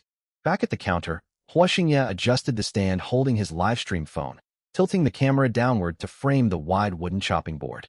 Viewers in the live stream were still absorbing the mountain scenery of Jidwa Mountain when the view suddenly shifted to the cutting board. Bullet comments flooded in immediately. Whoa, is the streamer actually going to cook? Quit joking. Rich heirs like him can't even tell green onions apart from garlic. Waiting for the disaster. He'll probably serve us charred lumps in the end. Hua Xingye ignored the screen. He pulled a chef's knife from the rack. The blade glinted beneath warm ceiling spotlights. He picked up the half onion. The blade fell. Tap, tap, tap, tap, tap. The rapid rhythm of knife hitting the board poured forth like a torrential rain, without the slightest pause. Bullet comments vanished from the screen in an instant. On camera, the half onion was diced into perfectly uniform chunks within 3 seconds. His knife work moved so fast it left blurred streaks. The onion cells were never crushed, so no stinging sharp onion fumes filled the air. He tossed a cherry tomato upward. A flash of the knife. The tomato split cleanly mid-air and landed precisely in a prep bowl. The cut surface was smooth, not a single drop of juice spilling out. That speed. Did he train at a culinary academy? This knife skill takes at least 10 years to master. Impressive. I take back what I said before. A frying pan heated up. Hua Xingye dropped in a chunk of butter. It melted and bubbled instantly, releasing a rich, milky aroma. He lifted the sirloin steaks and slid them along the pan's edge. Sizzle. High heat locked in the meat juices at once. The savory fragrance from the Maillard reaction blossomed in the pan. A hidden range hood along the ceiling operated silently. Still, the scent was so strong it drifted back toward the lounge through the air circulation system. Su Qinghan sat on the sofa, holding a cup of warm water. She caught the meat aroma blended with butter. Her stomach, which had finally settled, twisted again. She swallowed hard and cautiously leaned forward, peering toward the kitchen. Hua Xingye tossed ingredients with one hand as he flipped the pan. Red tomato dice and white onion chunks swirled inside. He added black pepper and a tiny pinch of sea salt. The red sauce bubbled and simmered over high heat. Finally, he tossed in the boiled spaghetti and stirred rapidly. Every strand of pasta was coated in thick sauce. Plating time. 2 servings of steak spaghetti. No fancy decorations, only pure, inviting food aroma. Hua Xingye carried 2 white porcelain plates over to the bar counter. He set one down and pushed it towards Su Qinghan's spot. He dragged over a high stool and sat across from her. Eat. He placed silver cutlery beside her plate. Su Qinghan set down her water glass and took a seat at the bar. The fragrance drifted straight to her nose, stirring her appetite fiercely.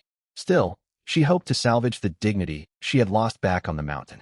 As the young lady of the Su family, she needed proper table manners. She picked up the fork, moving cautiously. She gently twirled a small handful of spaghetti around its tines, blew on it, and brought it slowly to her mouth. Her teeth sank into the pasta. The tangy sweetness of tomato mixed with rich butter washed over her the second the food touched her tongue. Meat juices from the steak blended fully into the sauce. The pasta had a springy texture with layered flavors. She had dined at countless Michelin 3-star restaurants since childhood and possessed a discerning palate. Yet this single mouthful left her stunned. She chewed slowly, then froze mid-movement. Her eyes widened slightly as she stared straight at her plate. Hua Xingye cut a piece of his steak and glanced up at her. Not to your taste. Su Qinghan paid him no heed. Reason crumbled completely before her raging hunger. Her fork suddenly quickened. She stabbed a huge heap of spaghetti, shoveling it unhesitatingly into her mouth. Her cheeks bulged instantly. She looked like a hamster guarding its food, cheeks stuffed full. Her chewing grew faster and faster. All thoughts of elegant dining and slow, careful bites vanished without trace. She set down the fork and grabbed the knife to cut her steak. She hacked it roughly, shoving large chunks of beef into her mouth. Muffled grunts escaped as she chewed. A streak of red tomato sauce stained the left corner of her mouth, which she failed to notice, fully focused on her meal. Hua Xingye watched her ravenous eating. He tore off a paper napkin and tossed it beside her. Wipe your mouth. No one is competing with you. The phone camera angled perfectly towards Su Qinghan's profile, capturing every second for the livestream audience. Bullet comments exploded. Good grief, watching her eat makes me hungry. Does that look like she dislikes the food? She's practically going to lick the plate clean. The elegant campus beauty? She's just someone starved for 3 days. What an amazing contrast. She looks ethereal, yet eats like she hasn't had a proper meal in ages. How skilled must the streamer be to make a wealthy young lady eat like this? The viewer count in the top left corner surged past 40,000. Follower numbers in the top right ticked upward rapidly. 50,000, 80,000, 120,000. This casual meal livestream sent all metrics soaring for the brand new account. Less than 10 minutes later, Su Qinghan's plate was spotless. She even scraped up and licked off every last trace of red sauce with her fork. She set down her cutlery and leaned back against the stool with a deep sigh. Burp. A quiet burp slipped from her throat. Su Qinghan clapped a hand over her mouth at once. Her eyes wide as she stared at Hua Xingye, her face flushing once more. Hua Xingye stood up, stacked the empty plates, and placed them into the built-in automatic dishwasher under the sink. He turned on the faucet to wash his hands, drying them with a tissue. He untied his apron and hung it back on the metal hook on the wall. Finish eating and move to the front seat. The road ahead gets much steeper. Su Qinghan rubbed her full stomach. She had eaten far too much. She slid off the bar stool and hurried to climb into the passenger seat, clicking her seatbelt shut. Hua Xingye settled into the wide driver's seat. He pulled down the heavy electronic gear lever and shifted into drive. He tapped lightly on the accelerator. The massive armored RV rumbled deeply. Its wheels turned, rolling over the gravel at the viewing platform. The enormous vehicle rejoined the main road of the Sichuan-Tibet Highway. The road sloped steeply downward, lined with sharper bends than the uphill stretch.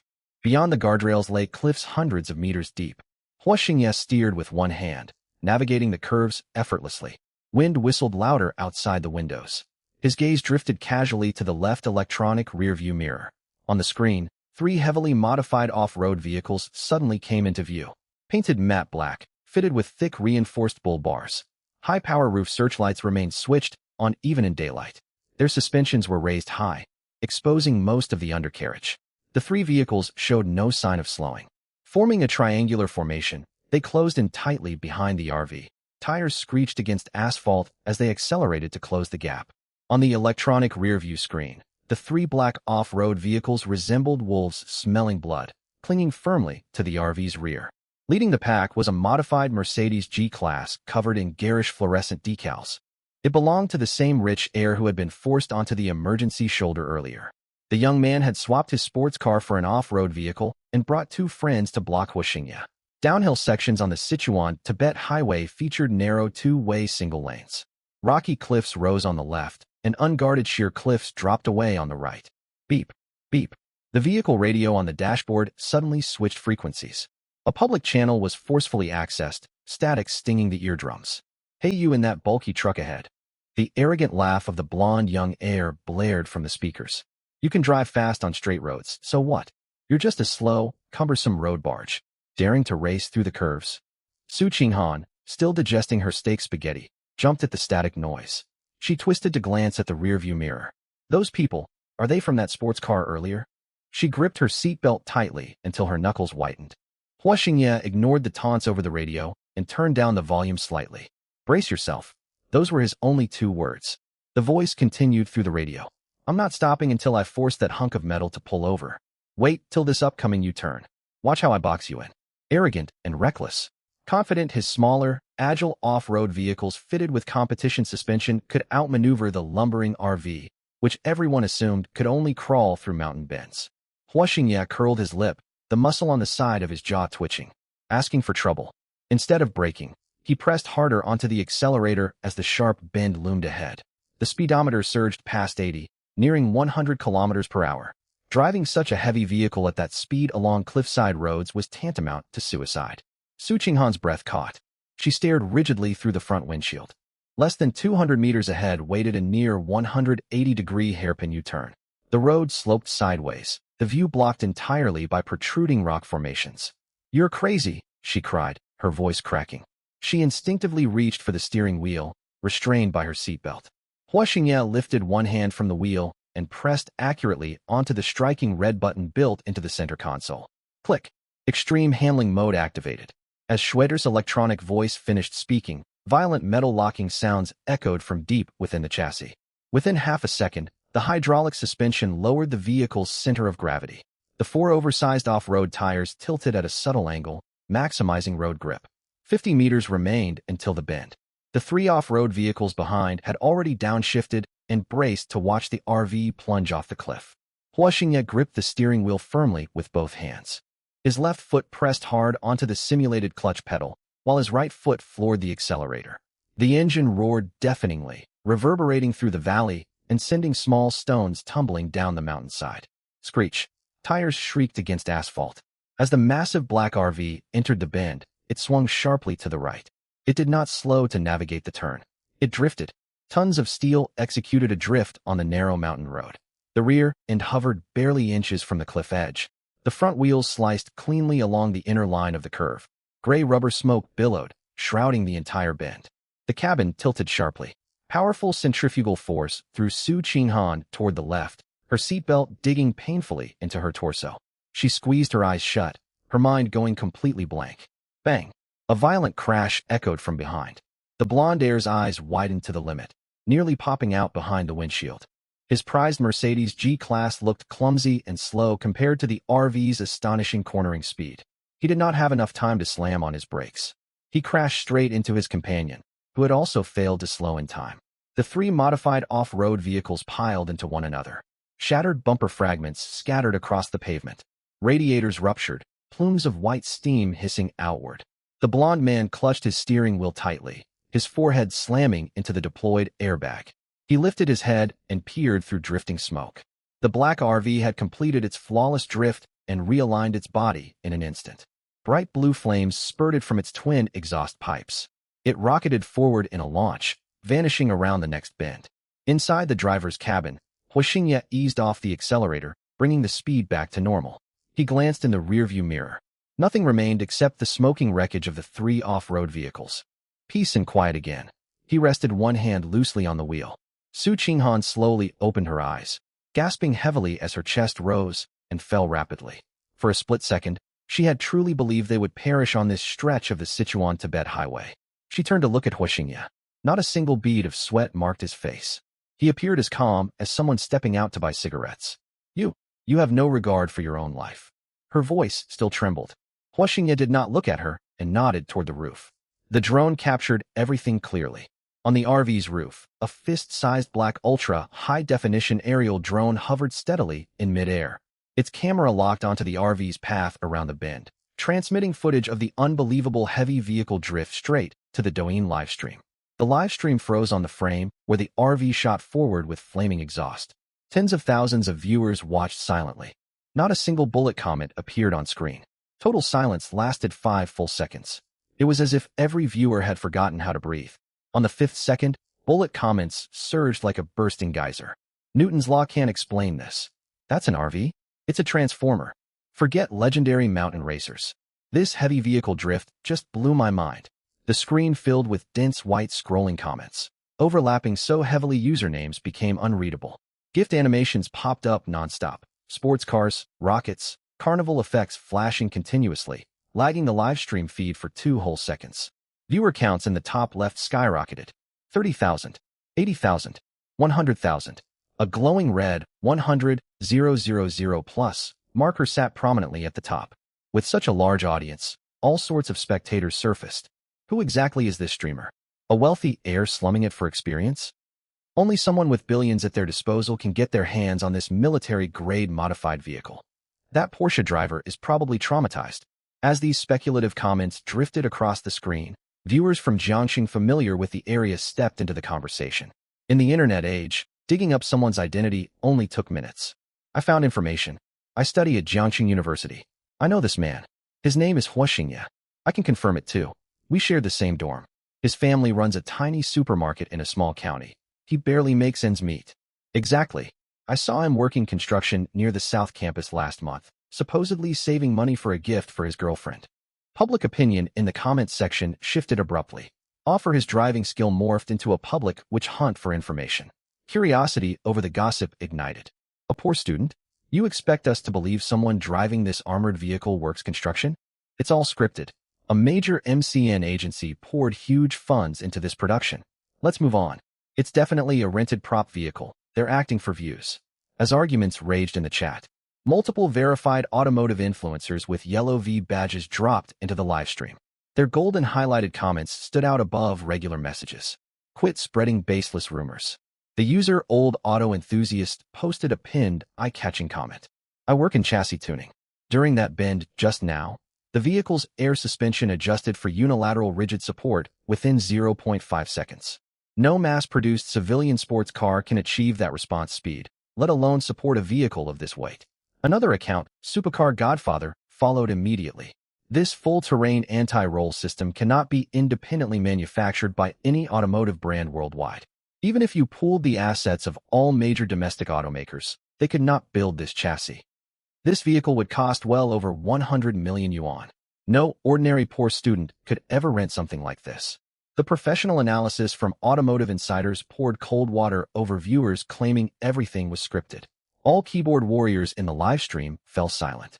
The screen filled with question marks and exclamation points. In the driver's cabin, Huaxingye reduced speed to 60 kilometers per hour. To the right stretched an unguarded, endless cliff. Steep rocky mountains rose to the left. He steered with one hand and reached out with the other to retrieve his phone from its mounting bracket.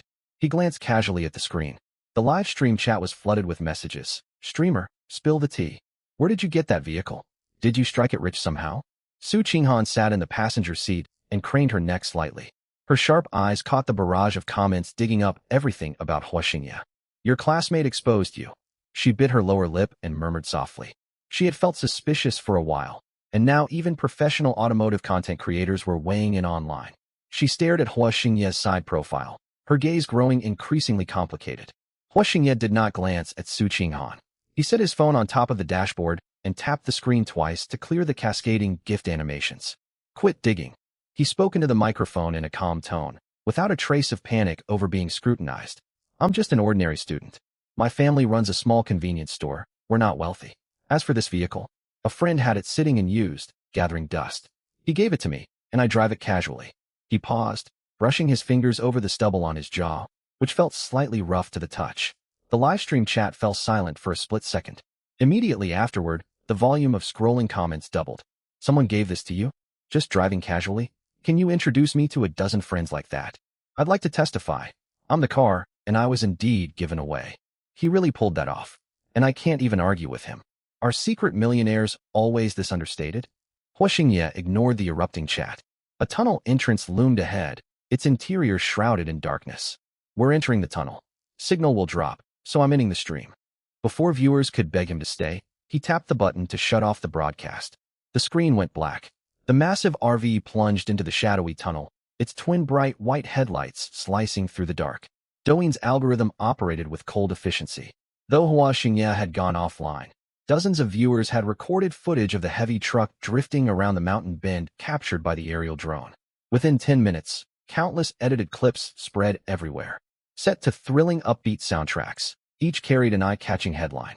A secret millionaire's heavy truck appears on the Sichuan-Tibet highway, outmaneuvering supercars on U-shaped bends. Multi-million Porsche outmatched, uncovering the terrifying chassis of a 100 million yuan RV. The broke travel companion mocked online turns out to be a hidden tycoon behind an ultra-luxury vehicle worth hundreds of millions. The video's view count rocketed upward, racking up over 200,000 likes in an instant. Countless people shared it across group chats and social media feeds. Big data algorithms churned relentlessly, pushing the viral video to every user tag with locations related to Jiangsheng, automotive content, and talent shows. On the eastern outskirts of Jiangsheng lay the training compound for Starlight Girls. It was 9:30 at night. Dance Studio D, 3 floors underground, blazed with harsh white fluorescent lights. Exhaust fans hummed monotonously. Lynn Warner collapsed onto the wooden floor. Her pink dance uniform was soaked with sweat, clinging tightly to her back.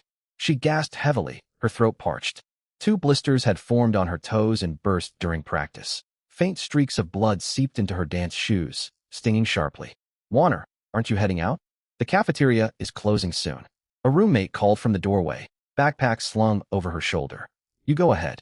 I'll practice a little longer." Lynn Warner forced a smile, her voice hoarse. Once her roommate left, the studio fell quiet. The smile faded completely from Lynn Warner's face. She stretched out her legs and massaged her aching calves hard. A talent agent from Xingyao Entertainment had stopped by earlier, barely glancing her way.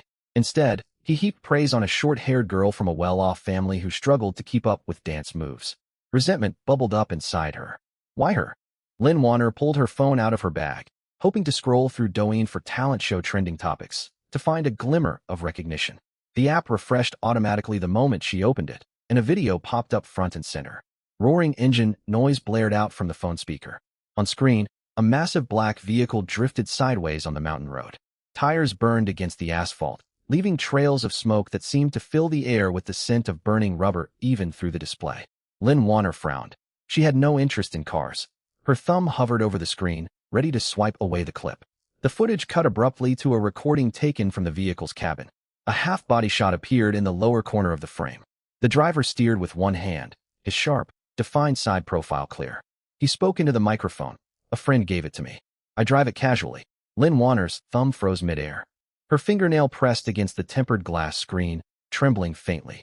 The droning hum of the exhaust fan seemed to fade away entirely. She stared fixedly at the man's face on screen. The curve of his jawline, the high-end outdoor windbreaker she could never afford, the hand that had once handed her dry bread and now gripped the steering wheel of a vehicle valued at hundreds of millions.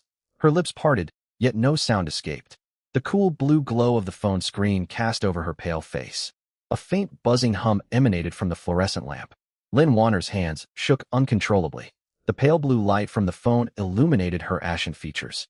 The video looped continuously, the thunderous engine roar echoing in her ears again and again. She paused the video. Pinching the screen between her thumb and forefinger, she pulled outward to zoom in on the man sitting in the driver's seat. The image stretched into blurry blocks of pixels, yet she had studied his facial features for 3 years. She would recognize him anywhere. Just yesterday at the Hanting Express, Hua Xingye had worn that same cold, impassive expression as he told her. "Take care. I won't see you out." A clump of waterlogged cotton seemed stuffed inside Lynn Warner's chest, making it hard to draw breath. She tapped open the comment section. The top comment, pinned at the very top, had thousands of likes. "I've looked up this vehicle, a modified all-terrain bulletproof heavy truck. Conservatively valued at 150 million yuan. This man must be a hidden heir to a wealthy domestic conglomerate." Lynn Warner stared rigidly at the words 150 million yuan. "That's impossible," she muttered aloud. Her voice echoed sharply through the empty underground dance studio. She knew Hua Xingye's background far too well. His parents ran a shabby convenience store back in their county hometown, mostly selling discounted goods nearing expiration. Over his 3 years of university, he had never bought a pair of sneakers costing more than 100 yuan. He always chose the cheapest vegetarian dishes in the campus cafeteria. To buy her a 68 yuan necklace, he had worked half a month at a construction site, tanned dark by the sun. How could someone so poor possibly be a wealthy heir? The video continued playing, the camera shifting to the passenger seat. A girl dressed in an oversized white down jacket was visible, only half her face and a stretch of fair neck in view. Comments flooded the screen. Su Qinghan, the famously aloof campus beauty from Jiangxing University. I'm so envious of the mysterious rich guy. Her looks outshine countless overdone celebrity faces by miles.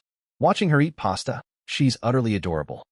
Lin Warner snapped her head toward the full-length mirror covering the wall. Her reflection stared back. Half of her cheap false eyelashes had fallen off. Sweat streaked her foundation into pale tracks. Yellow sweat stains bloomed under the arms of her pink dance uniform. 2 blisters on her toes had burst and were bleeding. It felt as if someone had slapped her hard across the cheek, burning hot. Su Qinghan. She had heard the name before. The legendary wealthy beauty from Jiangxing University, always chauffeured in a black sedan, keeping everyone at arm's length. How could a woman as elegant as a swan sit in Hua Xingye's vehicle and look so comfortable there? It's all fake. Blue veins bulged on the back of Lin Warner's hand. She bit down hard on her lower lip, tasting iron as blood seeped into her mouth. Her mind raced, scrambling to find a reasonable explanation. Marketing hype. Online agencies would stop at nothing. They'd rented this massive vehicle and hired lookalikes to act out a script. No, the vehicle was genuine. Multiple verified automotive creators online had confirmed its authenticity. Then he must be a driver. A spark of hope lit up Lin Warner's eyes, like catching a lifeline in floodwaters. Hua Xingye must have given up and found work as a chauffeur for some wealthy tycoon. The vehicle belonged to his employer. That Su Qinghan was probably the employer's companion. Hua Xingye was nothing more than a driver, someone tasked with steering the wheel and running errands. Once she settled on this reasoning, Lin Warner let out a long breath. Yes, that had to be it. How could a man who could barely afford a 200 yuan hotel room suddenly become rich overnight? Not even fiction dared write such a plot. She swiped sharply upward on the screen, dismissing the video. The algorithm pushed a trending dance clip onto her feed. Frustrated, she pressed the power button to lock her phone and tossed it into her canvas bag. Bracing her hands against the floor, she struggled to stand. As her right foot touched the ground, pain from the broken blisters sent her stumbling. Her knee crashed hard against the wooden floor. Damn it! She cursed quietly, tears welling up in her eyes. She roughly wiped her cheeks with the back of her hand. It would be fine. Once she survived this training period, she would debut as a celebrity. By then, Hua Xingye, a lowly driver, would not even be worthy of tying her shoelaces. On the Sichuan-Tibet highway, over 4,000 meters above sea level, night fell fast. The sun sank behind the snow-capped mountains like a broken yoke. The sky, brilliant blue just minutes earlier, was smothered by heavy lead-gray clouds. The wind died all at once. Pressure sensors inside the vehicle fluctuated wildly. The air felt thick and stagnant. Hua Xingye switched on the high-beam headlights. 2 pale shafts of light cut through the darkness ahead, illuminating the unguarded cliff beside the road, which dropped away into endless shadow. He gripped the steering wheel and glanced up at the bulletproof sunroof. Thick storm clouds hung low, nearly brushing the radar antenna atop the RV. Faint purple lightning flickered deep within the clouds, silent, the oppressive atmosphere far more unsettling without thunder. Su Qinghan had long stopped watching the scenery. She curled up in the passenger seat and zipped her down jacket all the way up to her chin. Is it going to rain? She stared at the dark mountain silhouettes outside, her voice tight. The words had barely left her mouth when a deafening crash of thunder boomed directly above the RV without warning. The shockwave made the bulletproof windows hum. Su Qinghan shuddered violently, clutching the edge of her seat tightly. A single large raindrop struck the windshield with a sharp crack. Moments later, sheets of rain hammered down like machine gun fire. Windshield wipers activated automatically, spinning up to maximum speed. Yet the rainfall was so heavy that water streamed across the glass into an opaque curtain, limiting visibility to less than 10 meters ahead. Hua Xingye pressed the brake, slowing the vehicle to 30 kilometers per hour. Schwerer, locate the nearest service station or emergency pull-off, he ordered in a low voice. Search in progress. A red progress bar appeared on the center console screen. The rain intensified, and hailstones the size of fingernails began mixing with the downpour. They pounded against the armored roof with thunderous bangs. Mountain roads were prone to mudslides and landslides. Stopping on the open highway was a deadly risk. Search complete. Schwader's electronic voice wavered amid the storm. We are currently traveling along the edge of an uninhabited stretch of the Sichuan-Tibet Highway. There are no official service stations or safe pull-offs within the next 30 kilometers. Soil moisture on mountain slopes beside the road is rising rapidly. Landslide risk level, extreme red alert. Hua Xingye peered through the water-covered windshield, tapping twice against the suede edge of the steering wheel. The wipers squeaked frantically, unable to clear the cascading rain. Hail battered the double-layered bulletproof windows, creating a sharp, grating noise. Every impact seemed to pound against Su Qinghan's heart. She huddled deep within the spacious passenger seat, knees drawn to her chest, gripping the collar of her white down jacket so hard her knuckles turned pale. We can't keep moving forward, Hua Xingye said, gazing at the rain-blurred windshield. He twisted the steering wheel sharply. The massive RV veered off the main road, rolling over gravel and mud on the shoulder, pulling into a flat, elevated open lot. It had once been an abandoned gravel quarry, free of towering slopes and overhanging boulders. Hua Xingye slammed on the brakes. A hiss echoed as air pressure vented. The vehicle swayed once before settling steadily into place. Though the livestream video feed remained black, the audio transmission was still active. Viewers could clearly hear hail pounding against metal. The chat never stopped scrolling. Streamer, don't take chances. Storms on the Sichuan-Tibet Highway are no joke. Listen to that hail. Some must be as big as eggs. The windows could shatter. This is bad. Even the toughest vehicle won't survive a flash flood sweeping you into the new river. Call emergency services. Get a rescue helicopter out there. Su Qinghan trembled like a leaf in her seat. She had never experienced such severe natural disaster in her life. When thunder roared overhead, she squeezed her eyes shut instinctively. Are we going to die out here? Her voice shook, edged with tears. Hua Xingye pulled out the ignition key. He turned to look at Su Qinghan, huddled into a small ball. We'll be fine. Come through to the living area. He unfastened his seatbelt, pushed open the partition between the cockpit and living quarters, and stepped inside. Su Qinghan scrambled clumsily after him. The thunder outside roared so loudly that the cabin lights remained off. Only soft ambient lighting cast a faint blue glow. She slumped onto the L-shaped leather sofa, knees pulled to her chest like a frightened quail. Hua Xingye paid her no mind. He walked to the bar counter and picked up the livestream phone fixed to its mount. Tapping the screen awake, he switched to the front-facing camera and restarted the video broadcast. With a click, he flipped on the powerful LED ceiling lights. The entire living area flooded with brilliant light. The livestream feed came back online. Viewers who had been sending anxious messages suddenly saw Hua Xingye's calm face. He's back. Everyone's safe. Streamer has nerves of steel. How can you still stream in the middle of a hailstorm? Better prepare for the worst. Traffic authorities issued warnings. Mudslides have already occurred on this stretch of road. Hua Xingye set the phone back on its mount, the camera framing the full spacious lounge, including Su Qinghan curled up in the corner sofa. No need for last words. He tugged at the corner of his mouth. Turning toward the bank of blue-lit touch panels on the wall, he said, I'll show you something impressive. His index finger hovered over a red skull icon at the bottom, then pressed down firmly without hesitation. A shrill alarm echoed through the cabin, drowning out the thunder outside. Access confirmed. Extreme defense mode activated. Schwette's cold synthesized voice announced. The floor shuddered violently the instant the words finished. It was not the suspension adjusting. Heavy mechanical components whirred into motion beneath the vehicle. Four thick hydraulic support legs extended out from the chassis, like four giant steel claws driving more than a meter deep into the dirt and gravel below. The RV's tires lifted off the ground, the enormous vehicle anchored firmly to the earth, immovable. Immediately afterward, metal sliding rails screeched along every bulletproof window. Clank, clank, clank, clank. Heavy high-tensile titanium armor plates rose from within the vehicle body, locking seamlessly over every window.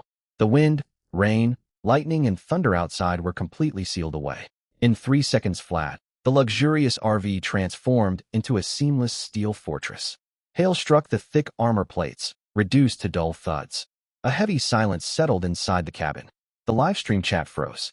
Millions of viewers stared at what unfolded on screen, collectively stunned. Was this footage from a science fiction movie? Hydraulic ground anchors, full titanium plating. This was no RV. It looked like a rover built for Mars. Whoa, someone sent the first comment. Moments later, the screen flooded with the same single word. Who said the vehicle would get swept into the river just now? These steel claws lock it down. Not even a Category 12 Typhoon could shift it. My imagination can't keep up. Can this vehicle even withstand a nuclear blast? I take back what I said earlier. This streamer must work for a top-secret national task force. Hua Xingye ignored the chaotic chat. He turned back toward the bar counter and tapped the wall-mounted touch panel. Schwerer, play some gentle music. Very well. Playing Chopin's Nocturne in E-flat major. Smooth piano melody filled the sealed cabin, pure and crisp, muffling the faint rumble of the storm outside. Hua Xingye opened the refrigerator and pulled out a can of iced cola. He popped the tab with a crisp crack. Carbon bubbles fizzed softly in the quiet room as he took a long drink. Su Qinghan remained curled on the sofa. She slowly relaxed her grip on her jacket collar, staring blankly at Hua Xingye as he drank the cola. The panic that had sent her heart racing moments earlier faded, calmed by the piano music and overwhelming sense of safety. She felt as if the whole world had lost its bearings. And the man drinking iced cola amid the raging storm was equally unhinged. The rain raged relentlessly all night. Mudslides washed away multiple stretches of highway nearby. Yet inside the RV, the temperature held steady at 24 degrees Celsius. Su Qinghan lay stretched out on the wide sofa, covered by a silk quilt, and fell into a deep sleep listening to the piano. The next morning, 7 o'clock. Automated wake-up lights inside the cabin switched on, casting soft simulated sunrise glow. Hua Xingye climbed out of the temperature-controlled king-sized bed in the master bedroom. He pulled on a gray hoodie and walked over to the central control panel, pressing the button to disengage the defense mode. Titanium alloy armor plates slowly lowered, and hydraulic support pillars retracted. Sunlight streamed through the bulletproof glass, glaringly bright. The rain had cleared. The plateau sky, washed clean by the storm, blazed a transparent shade of blue. Hua Xingye walked to the vehicle door and pressed the release switch. A gust of fresh air carrying the earthy tang of mud surged inside instantly. He stood on the boarding ladder and looked out. Mud and gravel washed down from the mountains piled half a meter high all around the vehicle. Yet aside from mud caked on its tires, not a single scratch marred the black armored RV's paintwork. He stretched, his joints cracking audibly. Turning back, he headed for the kitchen to make breakfast. He pulled open the double-door refrigerator, then froze. The refrigeration compartment was completely empty. He had cooked 2 steaks and a rack of lamb for dinner the night before. All the remaining imported meat had either been reclaimed by the system or spoiled. Only 2 wilted green onions and half an unused onion remained. His stomach growled loudly at the worst possible moment. Cold air billowed out of the fridge. Hua Xingye stared at the empty shelves. His stomach rumbled again. A rustling sound came from behind him. Su Qinghan sat up from the leather sofa. Still half asleep, her black hair was messy, with a tuft sticking up on the left side. She rubbed her eyes, bare feet touching the teak floor, and wandered to the central bar, leaning forward to peer into the refrigerator. "We've run out of food." Her voice was soft and husky from sleep. Hua Xingye closed the refrigerator door. No meat left. Just 2 limp green onions and half an onion. Su Qinghan's shoulders slumped at once. Her sleepy face crumpled instantly. "Ah," she drawled. "I wanted steak like yesterday. Or lamb chops would be fine too." She patted her empty stomach, acid rising inside her. Hua Xingye rummaged through the storage cabinet and pulled out 2 packs of instant noodles, shaking them in front of her. "We're stuck out in the wilderness. This is all we've got. Want some?" Su Qinghan stared at the red plastic packaging, her frown deepening. She bit her lip and shook her head. The incredible pasta from the previous night had spoiled her taste buds. Mass-produced instant noodles held no appeal whatsoever. Hua Xingye tossed the noodles back into the cabinet. "Fine. Suit yourself. Leave it to me." He walked to the entrance and slipped on his black high-top waterproof hiking boots. Inside his mind, the system's mechanical voice sounded on cue. Ding. Hidden survival mission triggered at Zheduan Mountain checkpoint.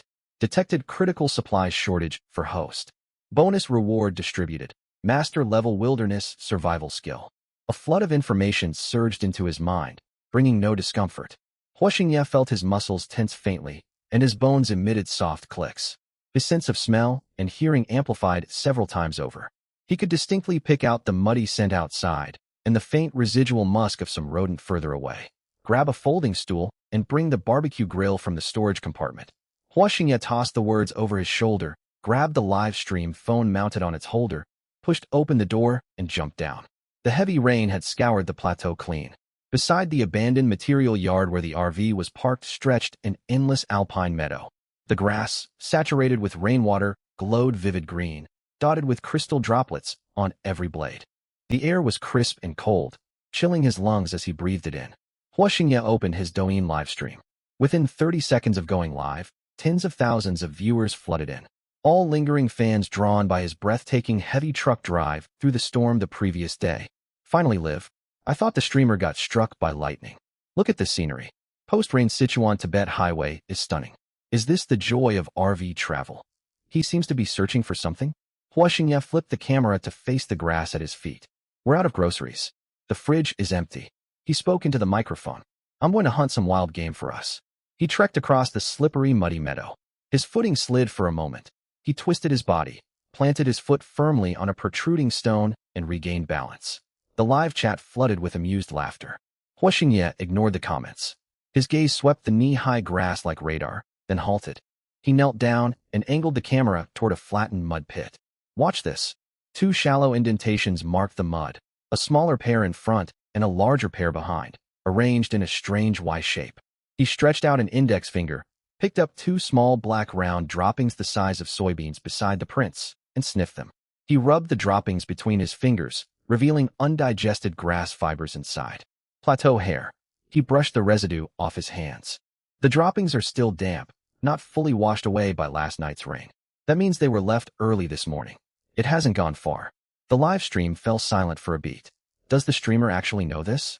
Is this scripted just like Ed Stafford's videos? Nice story. Hares run faster than dogs. Are you planning to stare it to death? No traps, no tools.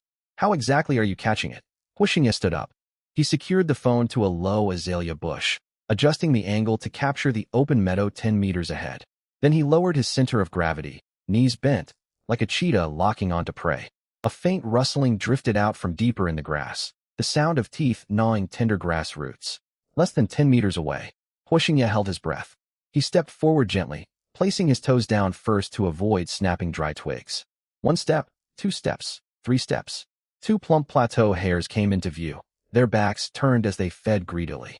5 meters separated them. The hare's long ears shot upright. They sensed danger, hind legs tensed to sprint. In that instant, Hua Xingye moved. His thigh muscles exploded with power as his hiking boot slammed. Su Qinghan's pink suitcase had already been stowed away by Hua Xingye inside the chassis storage compartment. The living area of the motorhome now felt far more spacious. Hua Xingye took a shower and changed into loose black sleepwear. He leaned back against the genuine leather sofa, casually flipping through a textbook on automotive mechanical principles, though he barely absorbed any of the content. His mind was busy mapping out the route for their next stop. The steady sound of running water drifted out from the bathroom. Su Qinghan was washing up.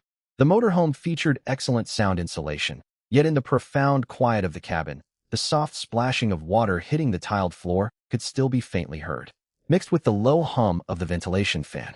Hua Xingye turned a page, the paper producing a soft rustle. He had shut down the live stream right after they finished eating the roasted hare. Their online popularity was already sky-high, and fan conversion points on his system panel were surging rapidly. There was no need to keep the stream running around the clock. Leaving viewers in slight anticipation would only boost public interest. 10 minutes passed before the water flow cut off with a quiet halt. A faint click echoed as the metal handle on the frosted glass door twisted open. Warm water vapor wafted into the lounge, carrying the gentle citrus scent of body wash. Hua Xingye did not lift his gaze, his eyes still fixed on the intricate mechanical diagrams printed on the pages. Su Qinghan pushed the bathroom door fully open. Citrus-scented mist spread evenly across the temperature-controlled cabin as Su Qinghan stepped barefoot onto the flooring, her pale, delicate toes visible. She had shed her oversized white down jacket and slipped into fuzzy brown flannel bear pajamas, complete with 2 rounded bear ears sewn onto the hood. Her face was bare of makeup, her cheeks flushed pink from the hot shower, looking as fresh and tender as peeled lychee flesh. This soft, casual appearance stood in stark contrast to her usual icy, unapproachable demeanor as the most popular campus beauty at Jiangxing University. Hua Xingye froze mid-page turn, his sight drifting away from the blueprints to settle on Su Qinghan. He raised one eyebrow slightly. Su Qinghan clutched a dry towel in her hands, scrubbing roughly at her damp hair. Droplets dripped from the ends of her hair onto the collar of her bare pajamas, leaving small dark, wet patches on the fabric. Unaware of Hua Xingye's stare, she walked straight over to the sofa. Where's the hairdryer? She wrapped the towel around her head, her voice muffled and slow with the drowsiness that came after a hot bath. Hua Xingye closed his book, its spine tapping lightly against the wooden coffee table. Second drawer from the left. Help yourself. Su Qinghan bent forward to pull open the drawer. The wide neckline of her pajamas exposed a section of fair collarbone. As she leaned deeper to search for the hairdryer, most of her upper body fell within frame of the phone camera mounted by the bar counter. Hua Xingye had thought he fully terminated the live broadcast earlier, but the camera permission on the Douyin backend remained active, operating in a black screen streaming state, transmitting video footage with no accompanying audio. Many viewers who had stayed online after watching their earlier stream were idling in the live chat, chatting aimlessly while staring at the blank screen. Suddenly, the screen flared to life. The stunning campus beauty, clad in bare pajamas with damp hair and a makeup-free face, appeared completely unprepared less than half a meter from the lens. Even tiny water droplets clinging to her eyelashes were captured in crystal clarity. The live chat fell utterly silent for 3 full seconds, the bullet comments freezing entirely, as if the system had crashed. On the 3rd second, the comment section erupted in a flood of messages. Whoa, this is the famously cold campus goddess. Her bare face is flawless. Beauty filters would be put to shame by this natural complexion. The bare pajamas. No one can resist this adorable contrast in personality. Take screenshots immediately. This image can be my phone wallpaper for years. Su Qinghan had no clue about the frenzy unfolding online. She pulled a black Dyson hairdryer out of the drawer and straightened up. A stray water droplet from her hair splashed onto the phone screen, prompting her to lean in for a quick check. One glance was all it took to leave her stunned. The red live viewer count in the top right corner spiked relentlessly, 150,000, then 200,000. Dense bullet comments flooded the display, filled with viewers sending affectionate nicknames and urging others to save the footage. While countless gift animations burst across the screen. Brilliant light effects from top-tier carnival gifts cast shifting colorful hues across her face. Su Qinghan's pupils widened sharply, her breath catching in her throat. She glanced at her own messy wet hair and fuzzy pajamas on screen, then back at the overwhelming flood of comments. Her sluggish mind finally processed what had happened. You never turned off the live stream? Her voice shot up an octave, trembling with frustration and embarrassment. Color drained from her cheeks in an instant before rushing back in a deep flush. Hua Xingye glanced toward the phone mount with its glowing indicator light. He had genuinely forgotten to fully close the application process. An oversight. His tone remained flat, without a trace of remorse. He stood, walked over to the bar counter, covered the camera lens with his palm, and swiped forcefully across the screen to shut down the Douyin application completely. The video feed cut to black, drawing collective groans from hundreds of thousands of viewers watching the stream. Nevertheless, screenshots and screen recordings had already spread rapidly across every major social media platform like wildfire. A heavy silence settled inside the motorhome. Su Qinghan gripped the Dyson hairdryer so tightly her knuckles blanched white. She bit down on her lower lip and stared fixedly at Hua Xingye, her chest rising and falling rapidly with each breath, the bare ears on her pajamas swaying along with her movements. In her 20 years of life, she had never experienced such public embarrassment. Her naturally plain appearance, casual loungewear, and that clumsy moment leaning into the camera had completely shattered the aloof public image she had carefully built for 2 decades. Did you do this on purpose? Her voice shook visibly. Hua Xingye tore the phone free from its mount and tossed it onto the sofa. I wouldn't waste my time on something this trivial. His gaze drifted to her bright red earlobes. You look far better without putting on a cold facade in daily life. Your natural appearance is lovely. His words did nothing to soothe her distress, only deepening the crimson shade of her face. Watery tears welled up in her eyes from sheer awkwardness. She spun around without a single word and fled to the sofa area she used for resting, yanking the silk quilt over her entire body from head to toe, hiding herself like an ostrich seeking shelter from danger. The hairdryer clattered onto the coffee table, its plug knocking against the wooden floor with a dull thud. Hua Xingye stared at the bulging mound of quilt and chose not to comfort her. He plugged in his phone to charge before heading into the bathroom. Cold water washed over his head, rinsing away the lingering scent of roasted meat and the day's fatigue. The next morning, sunlight filtered through the skylight on the motorhome's ceiling and filled the lounge area. Hua Xingye woke early, frying 2 eggs and heating 2 cups of milk in the small kitchenette. The silk quilt on the sofa was still wrapped tightly around Su Qinghan, with no sign of movement from beneath it. Hua Xingye walked to the driver's seat and pressed the ignition button. A low rumble echoed from deep within the chassis as the engine roared to life. The heavy armored motorhome rolled over gravel scattered across the Stockyard Road and merged back onto the Sichuan-Tibet Highway. The jolt from the uneven road stirred the bundle of quilt on the sofa, and Su Qinghan poked half her head out. Her hair tousled from sleep. Her first move was to grab her phone tucked under her pillow and open Weibo. The trending rankings had shifted overnight. The previous hot topic hashtag versatile motorhome Tycoon catches hare's barehanded hashtag had fallen to second place, overtaken by a brand new top trending tag marked with a blazing red hot label. Hashtag cold campus goddess captured in bare pajamas without makeup hashtag. Upon tapping into the thread, she was met with countless screenshots taken the previous night when she had leaned toward the camera. Over 100,000 comments lined the post, filled with enthusiastic reactions from online users. The contrast between her usual demeanor and this casual look is absolutely stunning. I once thought she was utterly unattainable, but now she looks warm and approachable. Where can I buy this style of bare pajamas? I want to get a set for my partner. Su Qinghan's breath halted abruptly, and her phone slipped from her grasp, striking her chin. She gasped sharply and pulled the quilt over her head once more, muffled whimpers seeping out from underneath the fabric. She could not bring herself to face anyone ever again. In the driver's cabin, Hua Xingye watched the wriggling lump of quilt through the electronic rearview mirror and curled the corner of his mouth into a faint smile. He redirected his full attention to the road ahead. A radar antenna mounted on the vehicle's hood emitted a soft beep, and the GPS signal bars on the central control screen flickered twice before vanishing entirely, replaced by a bold red X. Cellular service was gone, and satellite reception was rapidly deteriorating. Hua Xingye eased his foot onto the brake pedal to slow the vehicle. Towering, sheer rock cliffs towered on both sides of the road, clamping down on a narrow stretch of asphalt that wound into shadowed darkness far ahead. A weathered road sign bore 5 faded red characters, entering no man's land. This stretch along the Sichuan-Tibet route was the most desolate section, with zero stable network coverage. Spanning 300 kilometers with no supply stations or cellular infrastructure whatsoever.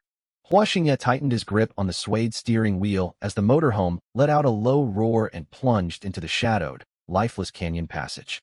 The motorhome drove deeper into the shadow zone, sunlight reduced to a thin sliver squeezed between the steep cliff faces. Temperatures plummeted rapidly, the external thermometer reading dropping below 0 degrees Celsius within minutes. Hua Xingye rested one hand loosely on the steering wheel and glanced at his old phone set on the dashboard. All 4 cellular signal dots in the status bar faded to hollow gray icons before switching to a stark red cross. Network connectivity was completely lost. We've lost all signal. Su Qinghan had emerged from her quilt sometime earlier, back in her oversized white down jacket and holding a mug of warm milk. She stood at the partition separating the driver's cabin from the living quarters, gripping the doorframe to peer outside. Her tone thick with sleepiness and nervousness brought on by total disconnection from the outside world. Standard for the no-man's land zone. Hua Xingye replied without turning his head. He braked to lower the vehicle's speed to 20 kilometers per hour. Large patches of dark red mud mixed with boulders the size of basins covered the pavement ahead. Leftover damage from the heavy plateau rainstorm the night before. Most of the narrow 2-lane road was buried beneath mudslides sloughed off the mountainside to the right. The motorhome's off-road tires crunched through the thick mud, creating an unsettling grinding noise from deep within the vehicle chassis. Hua Xingye gripped the wheel firmly as the tires skidded briefly in the mire. The hydraulic suspension system instantly activated to lock the differential and steady the massive vehicle body back on course. He brought the motorhome to a full stop and engaged the electronic parking brake. The road is blocked. 50 meters forward, a massive uprooted fir tree lay horizontally across the roadway, with a full mountain landslide piled up behind it. The volume of collapsed earth was immense, snapping the guardrails and spilling straight down toward the roaring new river far below. Su Qinghan's complexion paled noticeably, her mug jittering in her hands and splashing warm milk onto her wrist. Can we reroute using navigation? She quickly glanced at Hua Xingye's signal-less phone. Navigation functions require internet access, which we no longer have. Elsewhere on the public internet, comment sections beneath Hua Xingye's recorded footage were blowing up. Traffic police issued an official notice. Mudslides have blocked Route 318 at marker K3211 on the Sichuan-Tibet Highway. Timestamps line up perfectly. That motorhome is trapped right in the middle of this signal-dead no-man's land stretch. No service, no supplies, all roads blocked ahead and behind. Even driving a heavy-duty armored vehicle won't get him out of this predicament. Zhao Haizi, a well-known internet troll ringleader, typed furiously on his keyboard. Self-proclaimed wealthy elite? Now he's just a stranded fool. Wealth means nothing against natural disasters. I'll wait for rescue teams to retrieve his remains. Trapped in an isolated zone with no network, non-functional navigation, and impassable roads ahead. This was every driver's worst nightmare on the Sichuan-Tibet highway. Hua Xingye leaned back against the driver's seat, ignoring the massive pile of rubble blocking the road ahead. His right index finger tapped methodically against the suede steering wheel, slow and steady. Schwer. He spoke in a calm tone that carried clearly through the quiet driver's cabin. I am here, Xingye. A cool synthesized female voice emanated from hidden speakers installed along the vehicle ceiling. Switch to Deep Space Network and establish a hard link to nearby orbital satellites. Hua Xingye issued his command. Su Qinghan stared at him in bewilderment, thinking he was speaking nonsense. Civilian recreational vehicles were never equipped with technology capable of direct satellite linkage. Such communication hardware was exclusive to military-grade equipment. Command received. Scanning for accessible satellite frequency bands. The 3 interconnected display screens on the dashboard flickered once and went completely dark for 2 seconds, after which streams of green code scrolled rapidly down the displays like cascading waterfalls. Military-grade geosynchronous communication satellite locked. Decrypting handshake protocol, decryption complete. Frequency connection established. The second Schwerer's electronic voice faded. The red cross symbol on Hua Xingye's old phone vanished instantly, replaced by 4 full signal bars alongside a prominent 5G icon. Strong cellular reception materialized out of nowhere in this remote, barren canyon where not a single cell tower existed for hundreds of kilometers. Su Qinghan nearly dropped her milk mug, eyes widening in disbelief at the full signal indicator. How is this even possible? Ignoring her shock, Hua Xingye picked up his phone from the mount and opened the Douyin app before hitting the live stream start button. Zero network latency meant the video feed uploaded to cloud servers immediately. Hundreds of thousands of viewers waiting across multiple platforms for news of his misfortune received push notifications for the active live broadcast simultaneously. He clipped the phone back onto its stand, angling the camera toward the collapsed roadway ahead. Tens of thousands of viewers flooded into the live room in an instant, bullet comments scrolling across the screen at breakneck speed. He's still alive? How is he getting network reception out here? I couldn't even send a text message on this stretch of road. This has to be pre-recorded footage, no other explanation. Hua Xingye glanced over the stream comments. Still very much alive and well. There's a landslide blocking the road up ahead, he stated in a neutral tone. Hostile comments continued to flood the chat box. The road is impassable, so what good is staying calm? He'll freeze once his fuel runs dry. With no navigation available, the canyon is lined with cliffs and dead-end paths. He wouldn't dare venture off the paved road. Hua Xingye knocked his knuckles lightly against the central dashboard console. Schwer, generate a 3D topographical map covering the next 50 kilometers and calculate the optimal detour route. Understood. The moment he finished speaking, a circular raised module mounted in the center of the dashboard projected several faint blue light beams that intersected mid-air. Within 3 seconds, a holographic 3D terrain map hovered suspended in open air between Hua Xingye and Su Qinghan. Tiny glowing blue dots precisely mapped out canyon contours, elevation gradients, and the positions of every large boulder scattered across the landscape. Su Qinghan stood completely dumbfounded. She stretched out a trembling fingertip and passed it straight through the holographic mountain projection. The light beams made no physical contact against her skin. This was not a special effect from a science fiction film, but tangible cutting-edge technology operating in real time. On the holographic map, a red dashed line marked the exact position of the blocked main road. Moments later, a bright green dotted line extended outward from the motorhome's current position, bypassing the damaged highway to cross a shrub-covered gentle slope before following a dried riverbed to reconnect with an open section of the main road dozens of kilometers away. Route planning finished. Off-road driving assistance system synced with the new path, Schwerer announced formally. Viewers watching the live feed had an unobstructed view of the floating blue holographic terrain map. The bustling bullet comment section fell into an eerie silence once again, the pause lasting far longer than when viewers had witnessed his heavy truck drifting around sharp bends previously. Every viewer stared blankly at the suspended, glowing 3D simulation, unable to process what they were seeing. This was far more than a standard recreational motorhome. It was the command center from Iron Man's combat suit. Inside a dim rental apartment in Jiangxing, crumpled soda cans littered the floor around Zhao Haizi's desk. He pressed his face close to his 27-inch monitor, fixated on the holographic map displayed in the live-stream footage.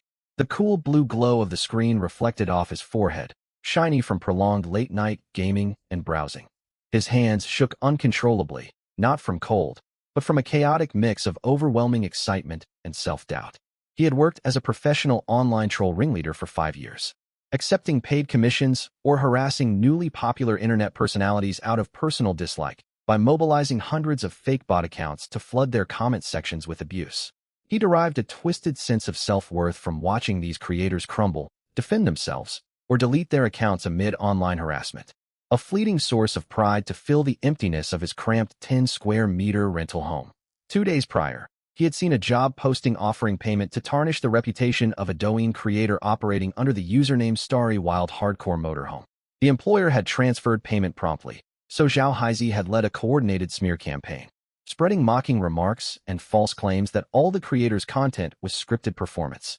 He had expected another simple, effortless takedown.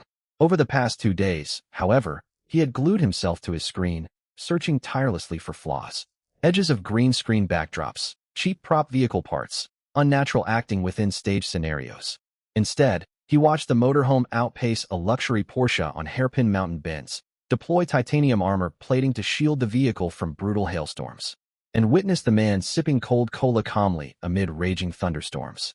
He even watched him catch wild hares with movements sharper and more polished than professional athletes.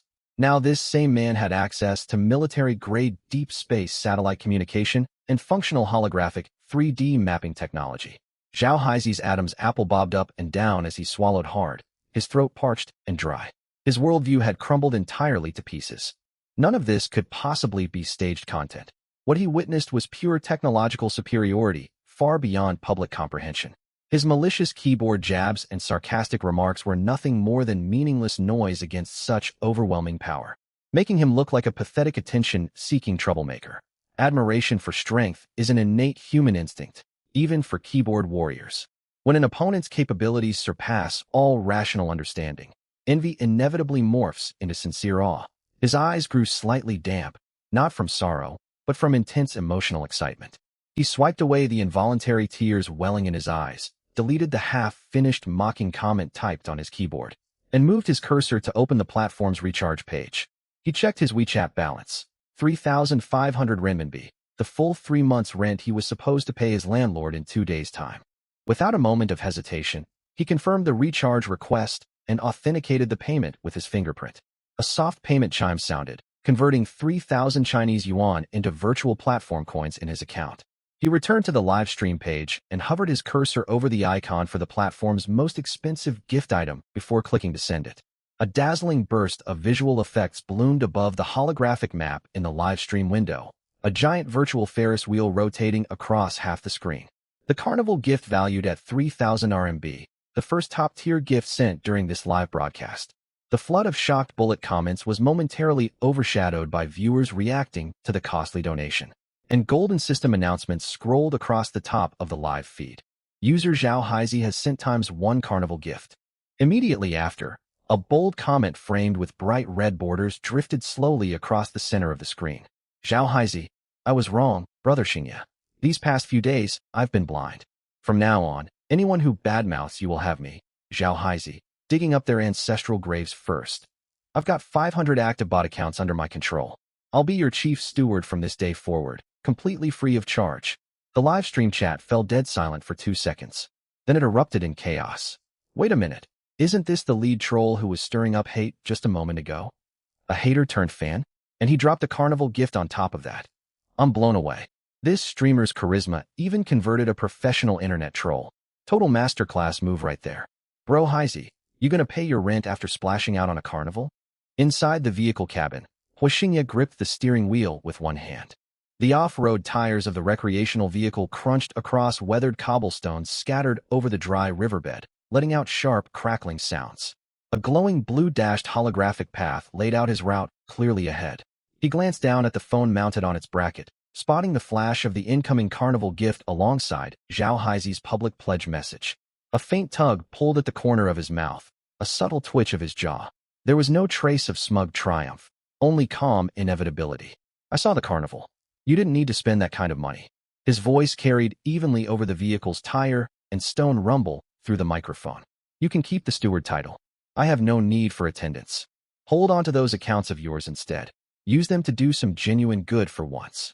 His tone held no mockery, nor any obsequious fawning over the wealthy viewer.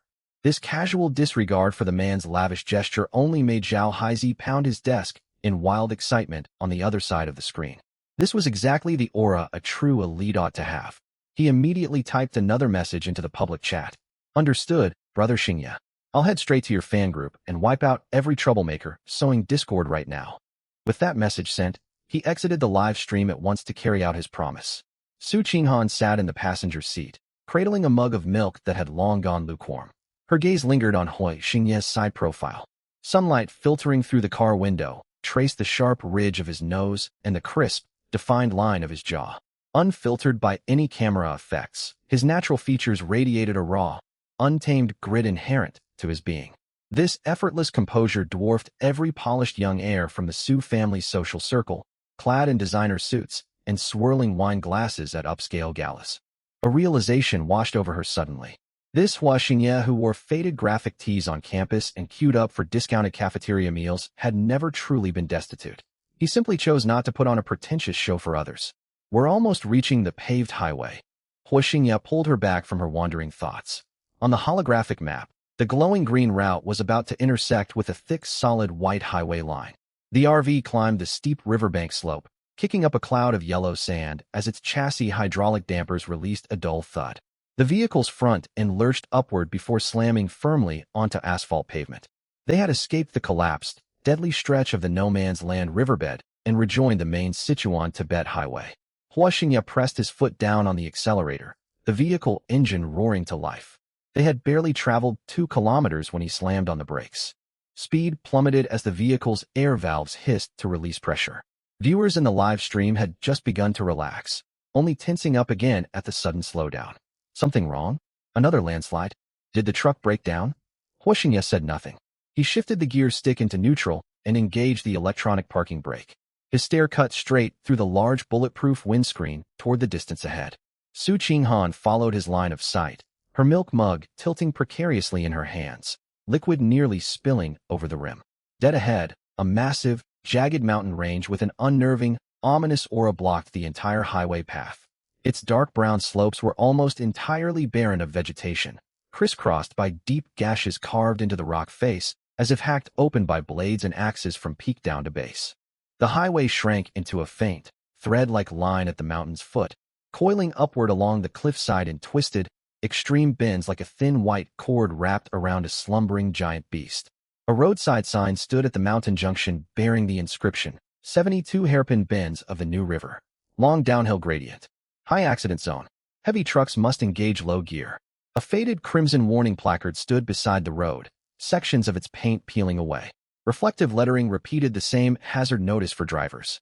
Seen through the windscreen, the paved road resembled a white serpent sliced into countless segments, clinging violently to the dark brown cliff face at brutally sharp angles. No foliage lined the roadside. No safety buffer zones existed whatsoever. Beyond the outer guardrail stretched the New River Grand Canyon, a sheer vertical drop of over 1,000 meters. The river churned far below as a murky yellow ribbon. Its roar was muffled by the vehicle windows, yet the sheer sight stirred an overwhelming vertigo strong enough to make anyone's knees buckle. A brief hiss echoed from the RV's hydraulic suspension as the vehicle's body sank marginally lower. Su Qinghan could no longer steady her milk cup, setting it firmly into the dashboard cup holder. Both hands clamped tight onto the overhead grab handle until her knuckles whitened, fingernails digging into the stitching of the leather interior. Can large vehicles even navigate this downhill stretch safely? Her voice wavered, her breathing quick and shallow. Her unease was well-founded. This 12-kilometer continuous downhill stretch featured well over 100 hairpin turns. Brake pads would overheat and catch fire with harsh braking. Ease off the brakes even slightly, and the dozens of tons of vehicle mass would careen out of control straight down into the raging New River below. Within the live stream, the flood of scrolling comments slowed to a crawl. Hundreds of thousands of viewers watching through their screens were stunned silent by this perilous natural mountain pass. I drove a sedan down this route last year, and my hands didn't stop shaking the entire time. This RV has such a long wheelbase. Most of these bends can't be navigated in a single steering turn. You'd have to reverse for many corners, and the rear of the vehicle hangs out over empty air when backing up. That's the truly terrifying part. Take it slow, streamer. This isn't a simple U-shaped bend we saw before. There are over 100 of these in a row. Hua Xingye paid no heed to the live chat messages. His gaze locked onto the first deadly sharp hairpin bend looming meters ahead. A crisp mechanical chime resonated clearly inside his mind. Ding. High-risk special roadway detected. 72 hairpin bends of the New River. Check-in mission activated. Temporary survival support skill granted. Master professional driver proficiency. Surges of raw data flooded his neural pathways. The skill rewrote his muscle memory entirely, altering his visual perception of the landscape. Every twist of this rugged mountain road formed ideal racing tangent trajectories in his mind with perfect clarity. Optimal entry points, braking thresholds, the absolute friction limit of his tires burned permanently into his instincts. His fingers tightened around the suede steering wheel, the material compressing faintly under his grip. Schwer. Disable all automated driving assists. Turn off the ESP stability control system. Cut power to the ABS anti-lock braking system. Su Qinghan whipped her head toward him, eyes blown wide with shock. This was reckless. Traveling this downhill stretch with anti-lock brakes disabled was recklessly courting disaster. All electronic driving restrictions lifted. Full manual vehicle control engaged. The artificial intelligence Schwer responded in a cold, emotionless tone.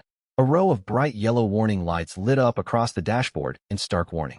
Hua Xingye lifted his right foot from the brake pedal and pressed it firmly onto the accelerator instead. Roar. The heavy-duty truck engine unleashed a thunderous growl, akin to a colossal beast freed from its iron chains. Instead of creeping downhill slowly in low gear, the armored recreational vehicle surged forward with added speed. Approaching the very first hairpin bend at 60 kilometers per hour, barely 10 meters separated the vehicle from the roadside guardrail. Hua Xingye wrenched the steering wheel hard, slamming his left foot onto the clutch while jamming his right foot fully into the brake pedal. Screech. The shrill scream of rubber tearing against asphalt split the quiet of the canyon. The dozens of tons vehicle lurched sideways into a controlled skid, its rear end swinging outward at a terrifying angle. The back tires perched right along the unguarded cliff edge. Merely 2 more centimeters of drift would send the wheels hanging over empty air.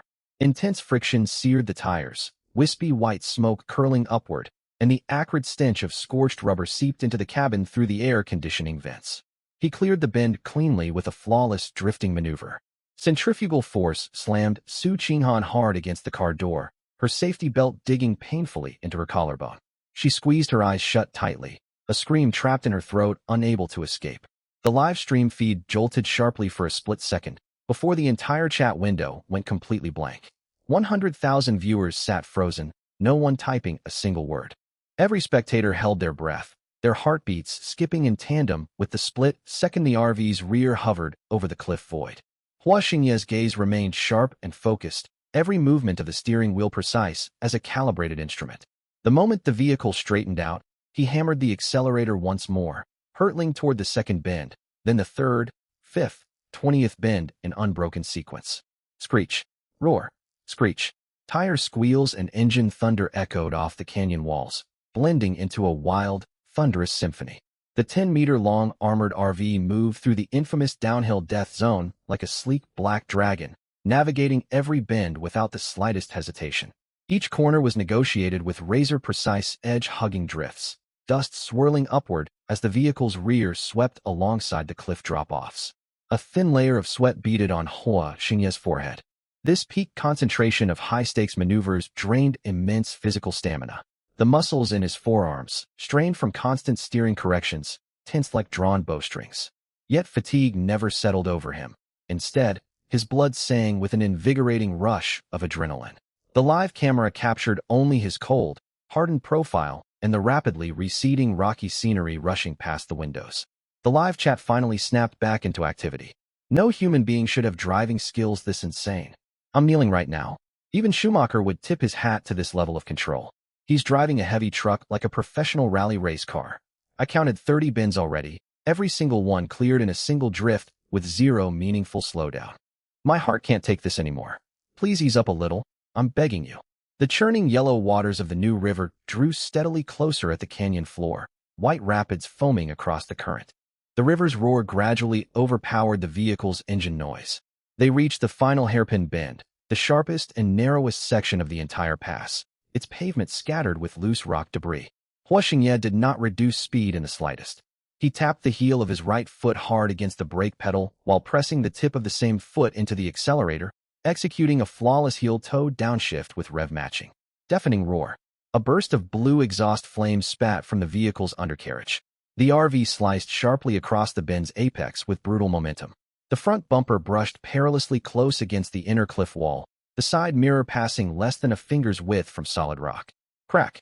A fist-sized boulder was sent tumbling over the cliff edge by the rear tire's impact. The stone plummeted down into the new river without leaving even a ripple upon impact. The vehicle's frame centered itself once more, and the landscape suddenly opened wide ahead. The steel-reinforced concrete New River Bridge stood visible in the distance, a vital transport choke point along the Sichuan-Tibet route. Hua Xingye pressed hard onto the brake pedal. Hiss! The vehicle's air brake system released a massive pressure venting sound, for thick black skid marks scorching the asphalt on the level bridge approach road as the RV came to a complete standstill.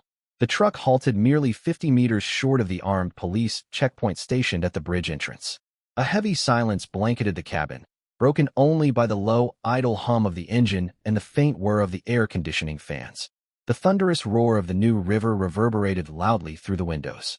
Hua Xingye released his grip on the steering wheel, his taut arm muscles relaxing with a faint, quiet twinge of soreness. He drew in a long, slow breath, his chest rising and falling steadily from the exertion. He turned his head toward the passenger seat. Su Qinghan still clung rigidly to the overhead grab handle, her entire frame slumped limply against the seat cushions. Her dark sunglasses had slid down to the tip of her nose, her normally calm, collected eyes glistening with residual fright. Tears did not fall. Beneath that layer of lingering terror, Hua Xingye spotted a surge of wild, exhilarated fervor burning brightly within her gaze. It was the reaction of a sheltered young woman, raised in protected comfort her entire life, experiencing unshackled, heart-pounding thrills for the very first time. It was pure admiration for unrivaled mastery and strength. Hua Xingye met her gaze and pulled on a faint smile. He lifted a hand and snapped his fingers sharply in front of her face. Snap! Was that thrilling? His voice was calm, roughened slightly from the intensity of the high-speed drive. He gestured toward the New River Bridge outside the windscreen. The warm-up stretch for the Sichuan-Tibet Highway is officially over. The real spectacular scenery is still waiting ahead of us.